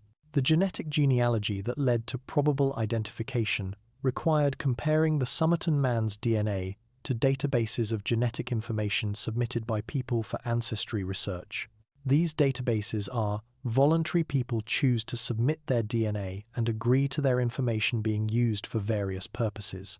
The case demonstrates how such databases can serve law enforcement and historical investigation beyond their primary genealogical purpose. But it also raises questions about informed consent, privacy, and the appropriate uses of voluntarily submitted information. Third, the case influenced forensic anthropology and facial reconstruction techniques. Multiple attempts to reconstruct the Somerton Man's face using progressively better methods contributed to the field's development. Each reconstruction was compared to the original photographs, allowing researchers to assess accuracy and refine techniques. The case provided a real-world test of facial reconstruction that helped advance the science. Techniques developed or refined through work on the Somerton Man have been applied to other cold cases, some successfully identifying previously unknown victims. Fourth, it demonstrated the value of maintaining interest in cold cases despite long periods without progress. For decades, the case generated no breakthroughs. Investigations seemed stalled, unlikely ever to produce identification. Many cases in similar situations would have been quietly shelved, considered effectively unsolvable. But continued public and professional interest kept the Somerton Man case active. When new techniques emerged, investigators applied them to this case because it remained prominent and compelling. Had interest waned, the case might never have benefited from genetic genealogy analysis. Persistent attention sometimes pays off, even after decades of apparent futility. Fifth, the case raised awareness about unidentified deceased persons more broadly. The Somerton Man's fame highlighted the reality that many people die unidentified, some remaining unknown indefinitely. This awareness has contributed to efforts to improve missing persons databases, enhance coordination between jurisdictions, and develop better techniques for identifying unknown remains. The case served as a prominent example illustrating a larger problem: people who die unknown, families who never learn what happened to missing loved ones, gaps in our social safety nets that allow people to disappear without trace. Sixth, it influenced public understanding of cold case investigation. Through documentaries, books, and media coverage, the public learned how forensic science works, how investigations proceed, what evidence means and doesn't mean. The case became educational, teaching non-specialists about fingerprints, DNA, toxicology, cryptography, and other forensic techniques. This public education has value beyond entertainment. Informed citizens better understand criminal justice, serve more effectively as jurors, and support evidence-based policy rather than policy based on misconceptions about investigation. Seventh, it demonstrated the limits of investigation and the importance of accepting uncertainty. Even with probable identification, many questions remain unanswered. The case reminds us that perfect closure is rare, that ambiguity often persists, that confident conclusions sometimes rest on probabilistic rather than definitive evidence. This lesson has value beyond this specific case. In many domains, we must make decisions based on incomplete information. Learning to work with uncertainty rather than demanding impossible certainty is an important skill the case exemplifies. Eighth, it raised ethical questions about privacy, autonomy, and the rights of the deceased that remain relevant as technology advances. If someone deliberately conceals their identity, do we violate their autonomy by identifying them posthumously? Does death eliminate privacy rights, or do some protections survive? Can information submitted for one purpose legitimately be used for different purposes? These questions have no obvious answers, but they're important to ask as capabilities expand. The Somerton Man case serves as a concrete example grounding these abstract ethical debates. Ninth, it contributed to popular culture's fascination with mysteries and true crime. The case has been referenced in novels, inspired fictional treatments, and become part of Australia's cultural consciousness. This cultural presence has both benefits and costs. The benefit is keeping the case visible, potentially triggering the tip or insight that leads to solution. The cost is possibly sensationalizing tragedy, turning real suffering into entertainment, and potentially causing pain to any surviving family members. Balancing these considerations is difficult, but awareness of them is important. 10th, the case demonstrates how historical investigation continues indefinitely. Unlike many cold cases that fade from attention, the Somerton Man remained active across decades. Each generation of investigators brought new perspectives and techniques. The case was never truly closed, just periodically inactive, awaiting new approaches. This suggests that historical investigation isn't simply a matter of reconstructing the past from available evidence. It's an ongoing process that continues as long as questions remain and new methods emerge. The past isn't fixed and settled. It's continually reinterpreted and re-examined using contemporary tools and frameworks. The legacy extends to specific lessons for forensic practice. The case taught investigators the value of documenting everything thoroughly, even details that seem irrelevant at the time. The photographs, autopsy notes, witness statements, evidence preservation, all proved valuable decades later when new analysis became possible. Contemporary investigators learn from this to document meticulously, preserving information that might seem unimportant but could prove crucial if cases remain unsolved long enough for new techniques to emerge. It taught the importance of interdisciplinary collaboration. Solving the Somerton Man case required input from pathologists, toxicologists, cryptographers, genealogists, historians, and numerous other specialists. No single discipline could address all aspects. Contemporary cold case investigation increasingly recognizes that complex cases require teams with diverse expertise. The Somerton Man exemplified this need decades before it became standard practice. The case also influenced how we think about anonymity and identity. In an age of increasing surveillance and identification, the Somerton Man's decades of anonymity seem almost impossible to imagine happening today. Someone dying unidentified in a major city, remaining unknown for 70 years, could this occur now? Probably not. Modern identification systems, ubiquitous cameras, electronic trails, and DNA databases make maintaining anonymity extraordinarily difficult. The Somerton Man represents a kind of last gasp of anonymity that's no longer possible in our heavily documented world. Whether this represents progress or loss depends on one's values and perspective. For families of missing persons, the case offers both hope and caution. Hope because it demonstrates that identification remains possible even decades after death, that persistent investigation and advancing technology can eventually provide answers. Caution because even successful identification may leave many questions unanswered, that closure is often partial rather than complete, that learning what happened doesn't necessarily explain why it happened. Families should maintain hope, but also realistic expectations about what resolution means. The case's influence on cryptography has been modest but real.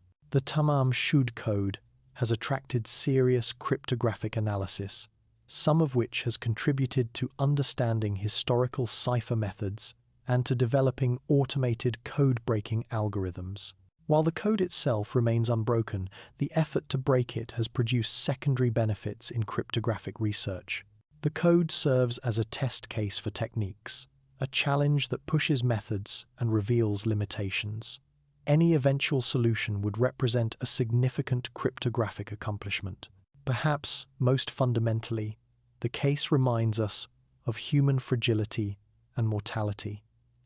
Whoever the Somerton Man was, he was a human being who lived and died. His death was real. His final moments were real. Whatever thoughts and feelings he experienced as he sat on that beach watching the sunset were real. The mystery that captured public imagination was, at its core, a human tragedy. Someone's life ended. That loss is the fundamental fact around which everything else revolves. The investigation, the theories, the forensic science, the public fascination, all are secondary to the simple human reality of death. Remembering this keeps us grounded, prevents the case from becoming merely an entertaining puzzle, and honors the human dignity of the person at its center. One of the most frustrating aspects of the Somerton Man case is how tantalizingly close we come to understanding his final hours without ever quite achieving complete clarity. We have witness sightings, physical evidence, and medical findings that allow us to reconstruct a probable timeline. But gaps and ambiguities persist. Let us attempt to piece together what might have happened, acknowledging uncertainties while working with available evidence. The last definitively documented sighting of the Somerton Man alive came from the couple walking on the beach around 7 p.m. on November 30th. They saw a man sitting against the seawall in the approximate location where the body would be found the next morning. The man was moving his arm in an unusual manner, perhaps raising it to his face repeatedly. The witnesses thought he might be swatting at mosquitoes or perhaps was unwell, but they didn't approach him. In retrospect, this movement might have been significant. Was he in distress? Was he waving to someone? Was this some kind of signal? The witnesses' description of the man matched the Somerton Man, well dressed in a suit, sitting alone in the right location. The timing of this sighting is important. 7 p.m. on November 30th means the man was alive approximately 12 hours before his body was discovered. This narrows the window for whatever happened. He didn't die days earlier and simply wasn't noticed.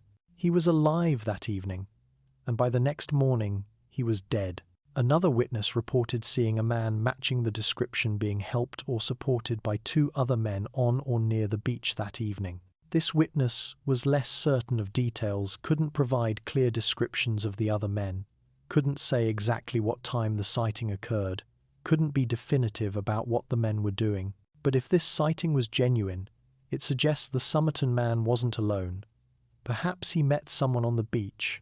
Perhaps he was with companions who then left, or who were involved in his death, or who simply helped an acquaintance who was feeling unwell without realizing he was seriously ill.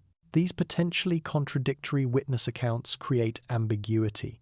Was he alone or with others? Was he sitting peacefully or in distress? Did he meet someone after being seen alone, or were the 2 sightings of different people? Witness testimony is notoriously unreliable. People misremember, confuse details, interpret ambiguously. In darkness on a beach, it would be easy to mistake what you're seeing. The witnesses were honest and trying to be helpful, but honest witnesses can still be mistaken. Working backwards from the medical evidence, we know he died from causes that left relatively little obvious physical impact. No massive trauma, no obvious injuries, nothing that would immediately signal the cause of death to casual observers. If he'd been strangled or beaten or stabbed, the body would show clear evidence. The lack of such evidence suggests either poisoning or a medical event like heart attack or stroke despite the healthy heart found at autopsy, or some other cause that kills without leaving obvious external marks. The medical examiner's opinion that poisoning was probable rests on the pattern of organ damage and the enlarged spleen.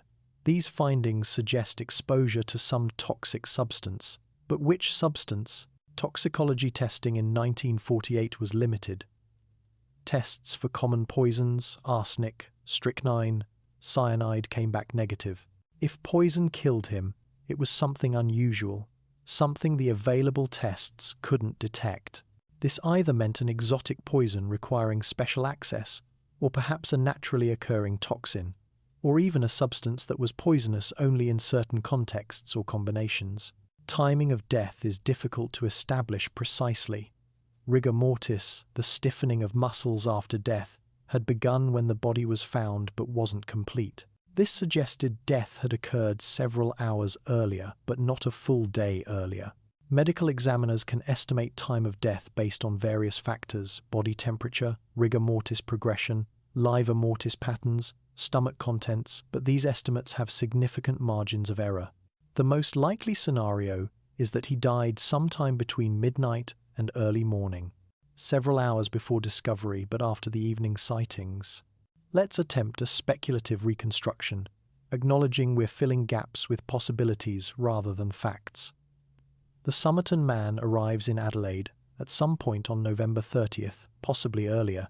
His suitcase at the railway station suggests he came by train. He's well dressed, carrying the book of Persian poetry, has carefully removed all labels from his clothing for reasons we don't understand. He's in Adelaide for some purpose, to meet someone, to accomplish something, perhaps simply passing through on a longer journey. As evening approaches, he makes his way to Somerton Beach. Why? Perhaps he has an appointment to meet someone there. Beaches are relatively private meeting places where conversation can be conducted without being overheard. Perhaps he simply likes walking on beaches, and this is an innocent evening stroll before finding lodging for the night. Perhaps the beach has some personal significance we can't recover. He sits against the seawall, watching the sunset, perhaps waiting, perhaps simply resting. At some point, something happens. Does he ingest poison, whether deliberately or unknowingly? Does he meet someone who gives him something toxic? Does he experience a sudden medical crisis? The witnesses saw him moving his arm oddly. Was this the beginning of physical distress, or simple, innocent movement misinterpreted in retrospect? If others were with him, were they trying to help? Or were they involved in causing his condition? Or were they merely companions who left before anything went wrong? As night falls and the beach empties, he remains. If he's been poisoned, the substance is beginning to affect him. If he's having a medical crisis, it's progressing. He doesn't call for help either because he's unable to, or because he doesn't realize how serious his condition is, or possibly because he doesn't want help. He sits there through the evening and into night, gradually weakening. At some point, perhaps after midnight, he loses consciousness and dies. His body remains in position against the seawall, undisturbed through the night. Morning comes. Early beachgoers notice the well-dressed man still sitting there. Eventually, someone realizes he's not sleeping but dead. Police are called. The investigation begins that will last over 70 years without definitive resolution. That's one possible sequence of events. It accounts for known facts while filling gaps with plausible speculation. But it's speculation we can imagine how it might have happened without knowing how it actually did happen. Alternative scenarios are equally plausible. Perhaps he did arrive intending suicide. He tore the Tamám Shud page from the book as a final message about his life ending.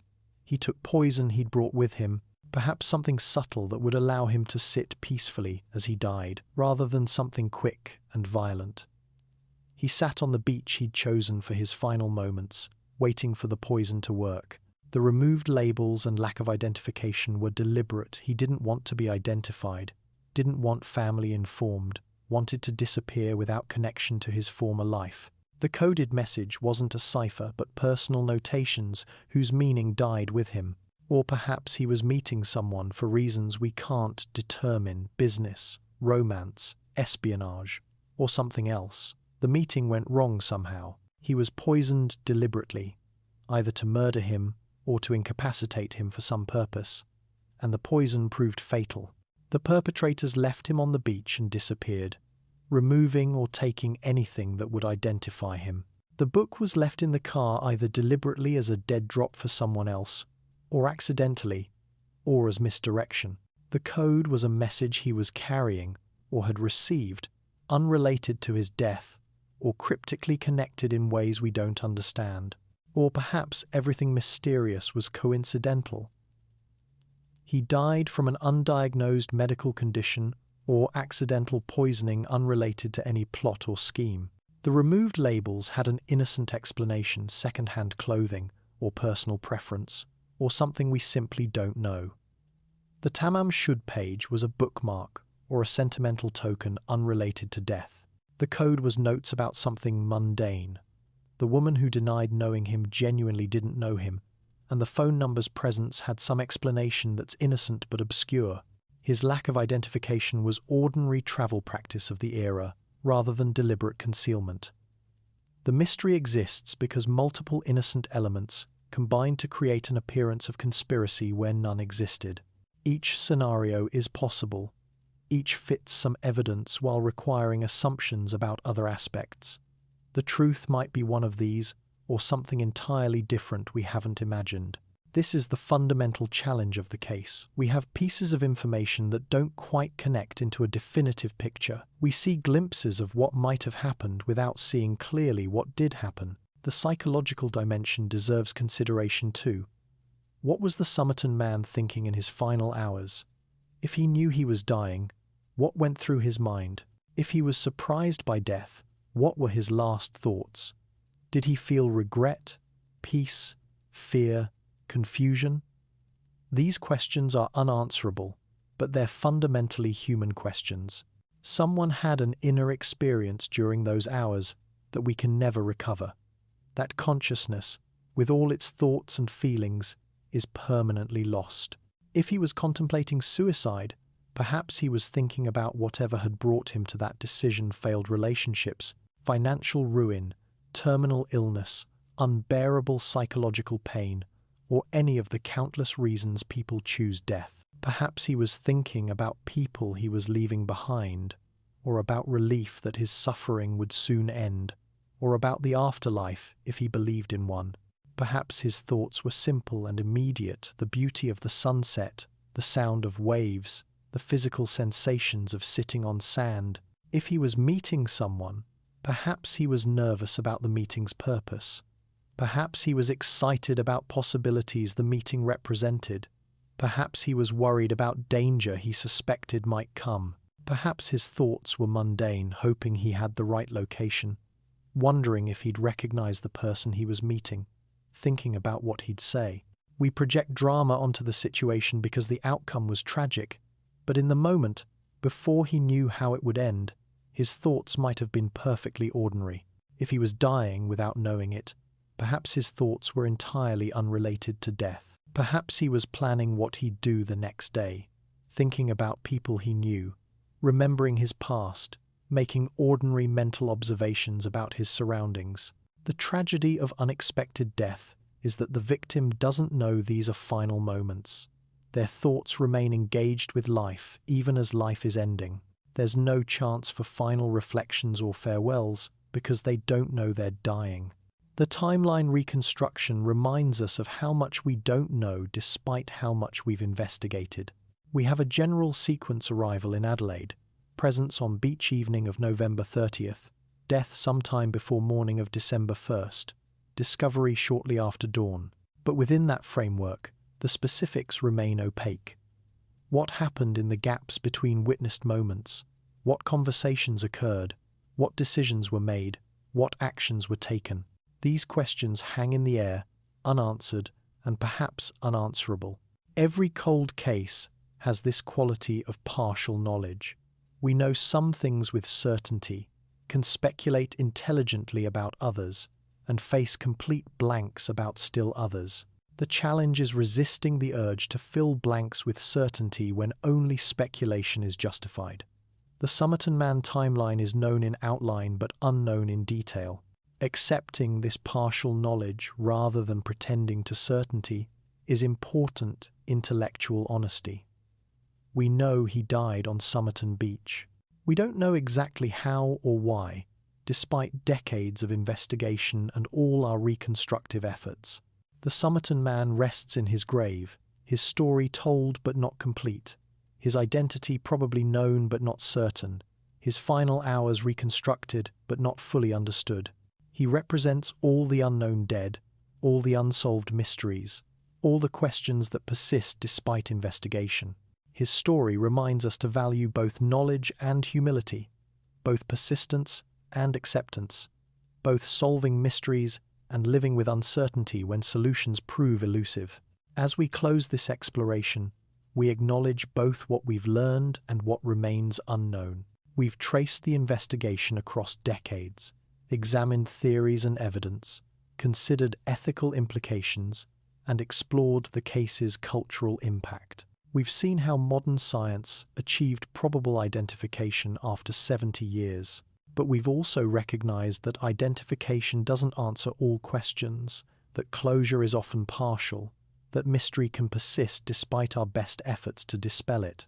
The case reminds us of how much has changed in 70 years and how much remains constant.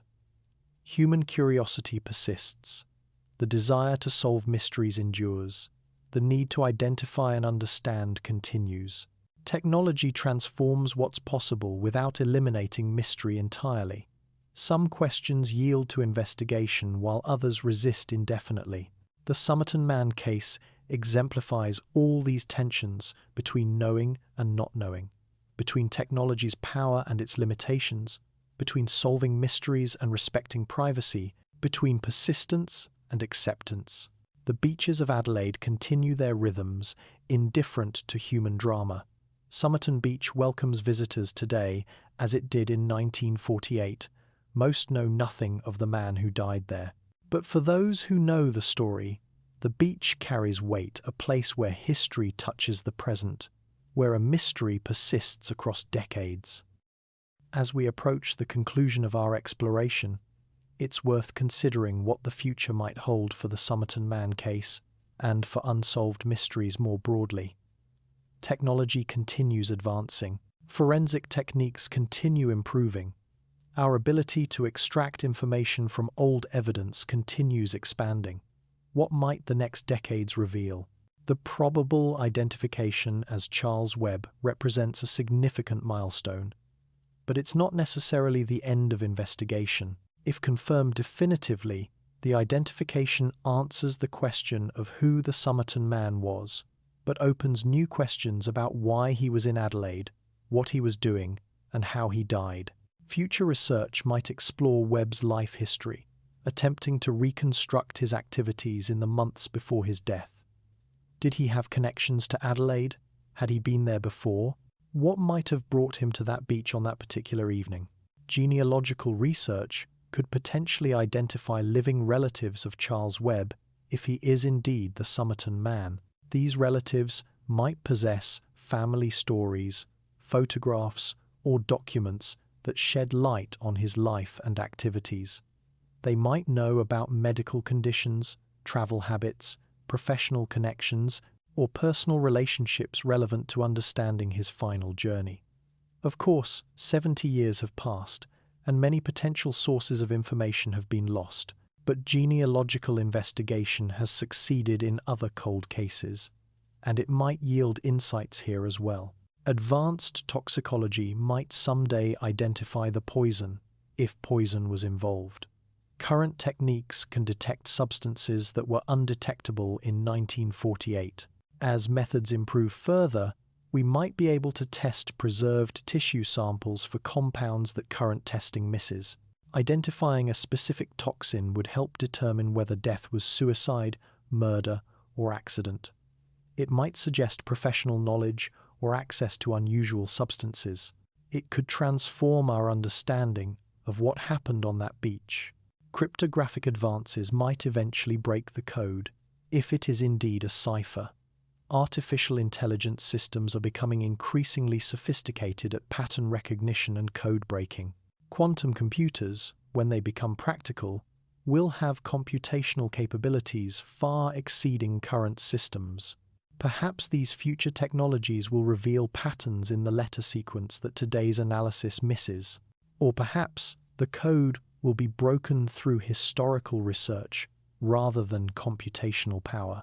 Someone might discover documentation explaining the cipher system, or find other examples of the same code that provide context for decryption.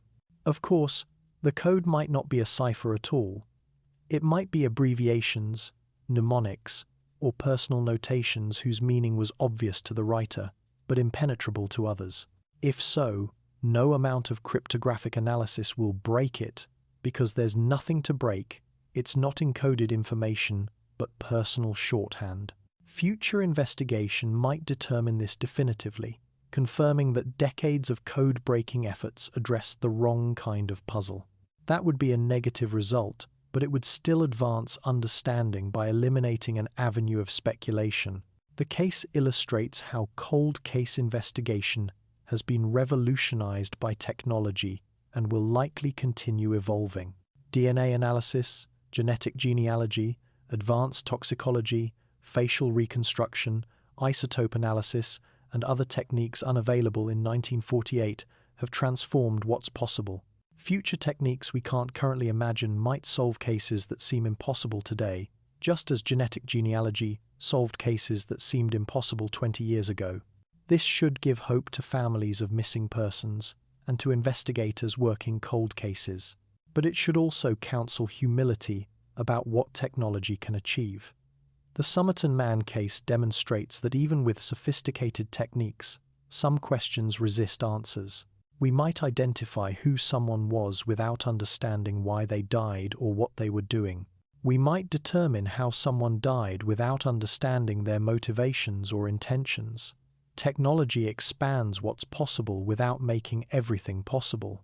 Some mysteries persist despite investigation because information has been genuinely lost or because evidence is insufficient to support definitive conclusions. The case also raises questions about how long investigation should continue. At what point should a cold case be considered essentially unsolvable and resources directed elsewhere? The Somerton Man remained active investigation for over 70 years, eventually yielding probable identification. But for every case like this that eventually breaks, others remain permanently mysterious despite equal effort. How do we decide which cases deserve continued attention and which should be accepted as unsolvable? These are difficult resource allocation questions without obvious right answers. Public engagement with cold cases has intensified with internet connectivity and social media. Amateur investigators examine evidence, propose theories, and sometimes make genuine contributions to solving cases. Crowdsourcing investigation has advantages, more perspectives, diverse expertise, sustained attention that might flag overlooked details. But it also has disadvantages: spread of misinformation, harassment of innocent people, distraction from productive investigation by implausible theories. The Somerton Man case exemplifies both sides. Public interest has kept the case visible and active, but it's also generated countless unfounded theories that consume time without advancing understanding. The ethical questions we've discussed will become more pressing as technology advances. Current DNA databases and genetic genealogy techniques are powerful but primitive compared to what might be possible in coming decades. Comprehensive genetic databases, ubiquitous surveillance, advanced pattern recognition in video and still images, analysis of digital communications and financial transactions, all these capabilities are expanding rapidly. They promise to make unidentified deceased persons increasingly rare, but they also threaten privacy and autonomy in ways we're only beginning to grapple with. Should there be limits on using genetic information for investigation? Should deceased persons retain privacy rights that restrict what can be done with their remains?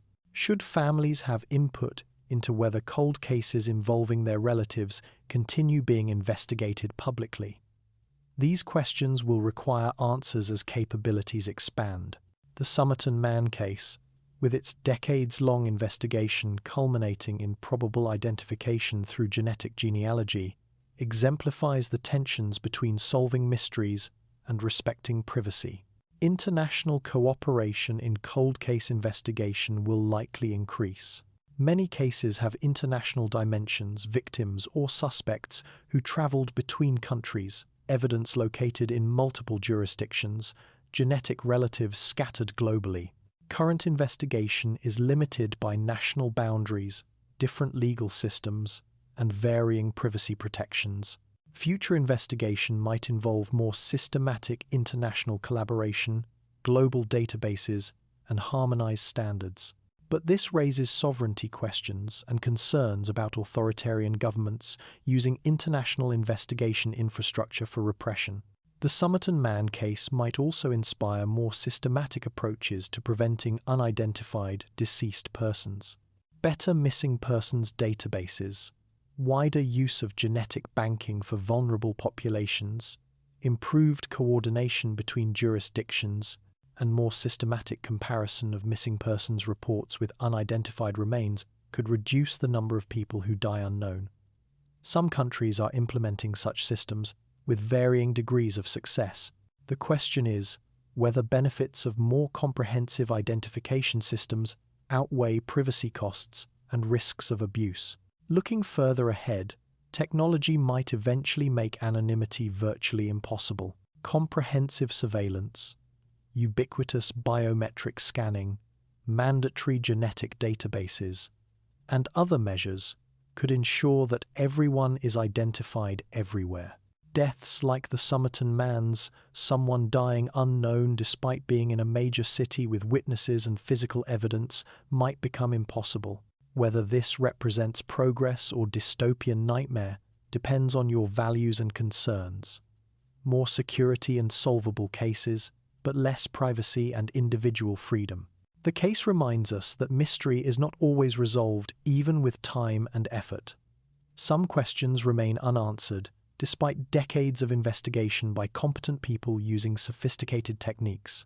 This should temper our certainty about other disputed historical questions. If we cannot definitively solve a case with a body, physical evidence, and modern forensic science, how confident should we be about our interpretations of historical events with less evidence? The Somerton Man case counsels appropriate epistemic humility. It also reminds us that human stories matter beyond their utility as puzzles. The Somerton Man was a real person who lived and died. His death was tragedy for him, regardless of whether it's mystery for us. Our investigation serves multiple purposes: solving a historical puzzle, advancing forensic science, providing closure to any surviving family. But it should also honor the human dignity of the person at the case's center. He deserves to be remembered as a person, not just as an unsolved mystery.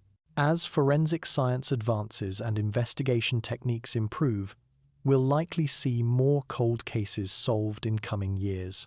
Genetic genealogy has proven particularly powerful, resolving numerous cases that seemed permanently unsolvable.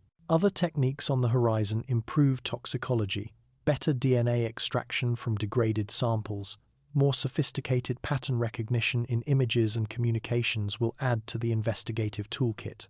The Somerton Man case might eventually be solved completely and definitively, with all remaining questions answered. Or it might remain partially mysterious indefinitely, with probable identification never reaching certainty and various questions never conclusively resolved. Either way, the case has earned its place in forensic science, history, and popular culture. It represents a particular moment in investigation's evolution, the transition from traditional detective work to high-tech forensic science, the persistence of mystery despite modern capabilities, the enduring human fascination with unsolved puzzles. Future generations will study this case as we do now, perhaps with additional information from techniques not yet developed, perhaps with the same fundamental questions we face today. The Somerton Man, whether Charles Webb or someone else, sits in his grave in Adelaide. His body has been exhumed multiple times, examined by numerous experts, subjected to every available forensic technique. His story has been told in countless books, articles, and documentaries. His photograph has been seen by millions. His coded message has been analyzed by thousands. Yet he remains, in important ways, unknown, his full life story untold, his final hours unclear, his thoughts and feelings forever inaccessible. Perhaps some mysteries are meant to endure, Perhaps some questions are more valuable unanswered than answered, keeping us curious, keeping us investigating, keeping us humble about knowledge's limits. The Somerton Man mystery might eventually be solved, or it might persist indefinitely as a reminder that some things remain unknown despite our best efforts. Either way, the case has taught us much about investigation, technology, ethics, and human nature. That education might be the mystery's most valuable contribution, regardless of whether complete answers eventually emerge. We began this journey on a beach in Adelaide in the summer of 1948, standing over the body of a well-dressed man who carried no identification. We've followed the investigation through decades of effort, examined theories ranging from suicide to espionage to accident, explored modern forensic techniques that finally provided probable identification. And still, questions remain. The Somerton Man case teaches us multiple lessons about investigation, identity, and mystery. First, it demonstrates that some questions genuinely resist easy answers. Despite thorough investigation by competent professionals using the best available techniques, the case remained unsolved for over 70 years. Even now, with probable identification, uncertainties persist. This should humble our assumptions about the power of investigation and science to answer all questions. Some puzzles are genuinely difficult. Second, it shows how identity is more complex than mere names. Even if the Somerton Man was Charles Webb, we still don't know why he was in Adelaide, what he was doing that evening, how he died, what the coded message meant, or why no one reported him missing. Identity involves more than matching a name to a body. It involves understanding a life, comprehending circumstances, recognizing connections.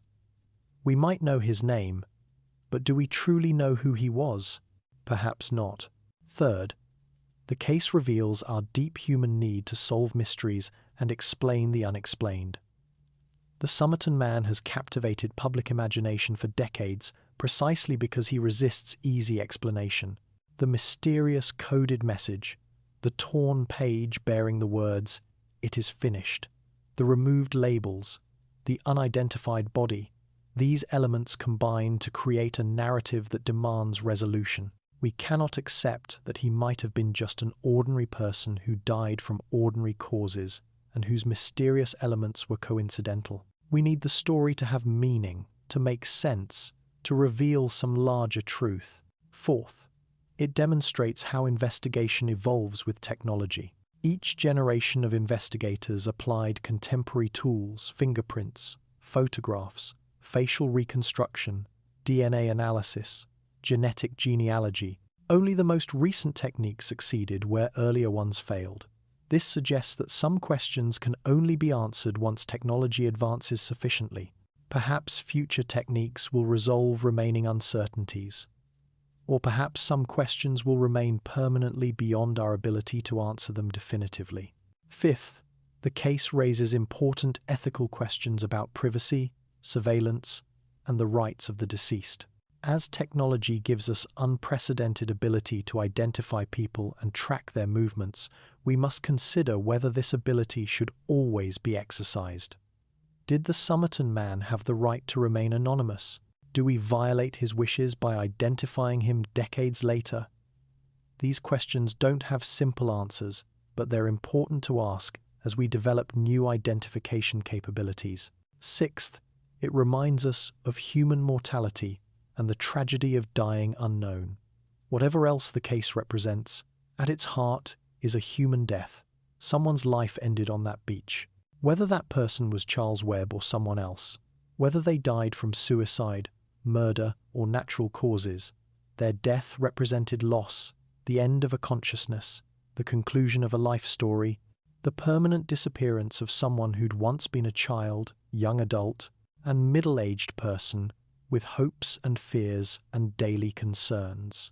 The fact that this person died unknown, or at least unidentified for many decades, adds pathos to the tragedy. To die without anyone knowing who you are, without family claiming you, without people who knew and cared about you acknowledging your passing, this is a particular kind of loneliness that moves us. We want to believe that everyone matters, that everyone would be missed. The Somerton Man's decades of anonymity challenged this comforting belief. Seventh, the case illustrates how mystery can persist in plain sight. This didn't happen in some remote location impossible to investigate. It happened on a popular beach in a major Australian city. Physical evidence was preserved. Investigations were thorough, yet mystery persisted. This suggests that mystery doesn't require exotic locations or impossible circumstances. Sometimes the most mundane settings harbor the deepest puzzles. Sometimes what happens in full public view remains forever, partially inexplicable.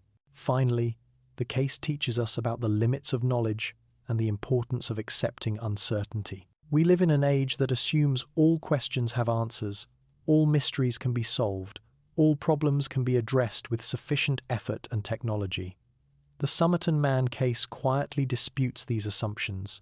Some questions may never be answered, some mysteries may never be solved, some uncertainty may be permanent. This isn't failure, it's simply reality. Learning to live with uncertainty, to accept that not everything can be known, might be one of the most important lessons the case offers. As we close this exploration, the Somerton Man rests in a cemetery in Adelaide. His grave, originally marked simply as unknown, now presumably will be marked with a name if the Charles Webb identification is accepted as correct. Future visitors will no longer stand before the grave of a complete mystery, but before someone with a known identity. Does this represent closure? Partial closure, perhaps. But the questions that truly matter, why he was there, what happened, what he was thinking, in his final moments, these remain unanswered and probably will forever. The beach where he was found continues to welcome visitors. Families play in the sand, swimmers enjoy the water. The sun still sets beautifully over the ocean. Life continues as it always has, indifferent to the tragedy that occurred there decades ago. Only a plaque and the memories of those who know the story mark the significance of the location. The physical world preserves no memory of that December evening. Only human minds keep the story alive. Perhaps that's appropriate. Human stories persist in human memory and human investigation, not in physical places or objects. The Somerton Man matters because people have cared enough to investigate, to question, to try understanding what happened. That care, that curiosity, that refusal to let the mystery fade, these represent something valuable about human nature. We want to know. We need to understand.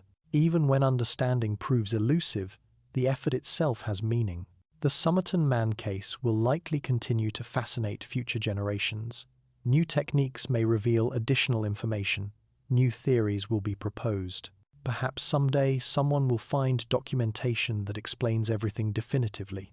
Or perhaps the mystery will persist indefinitely, a permanent puzzle that each generation examines anew, using contemporary tools and perspectives.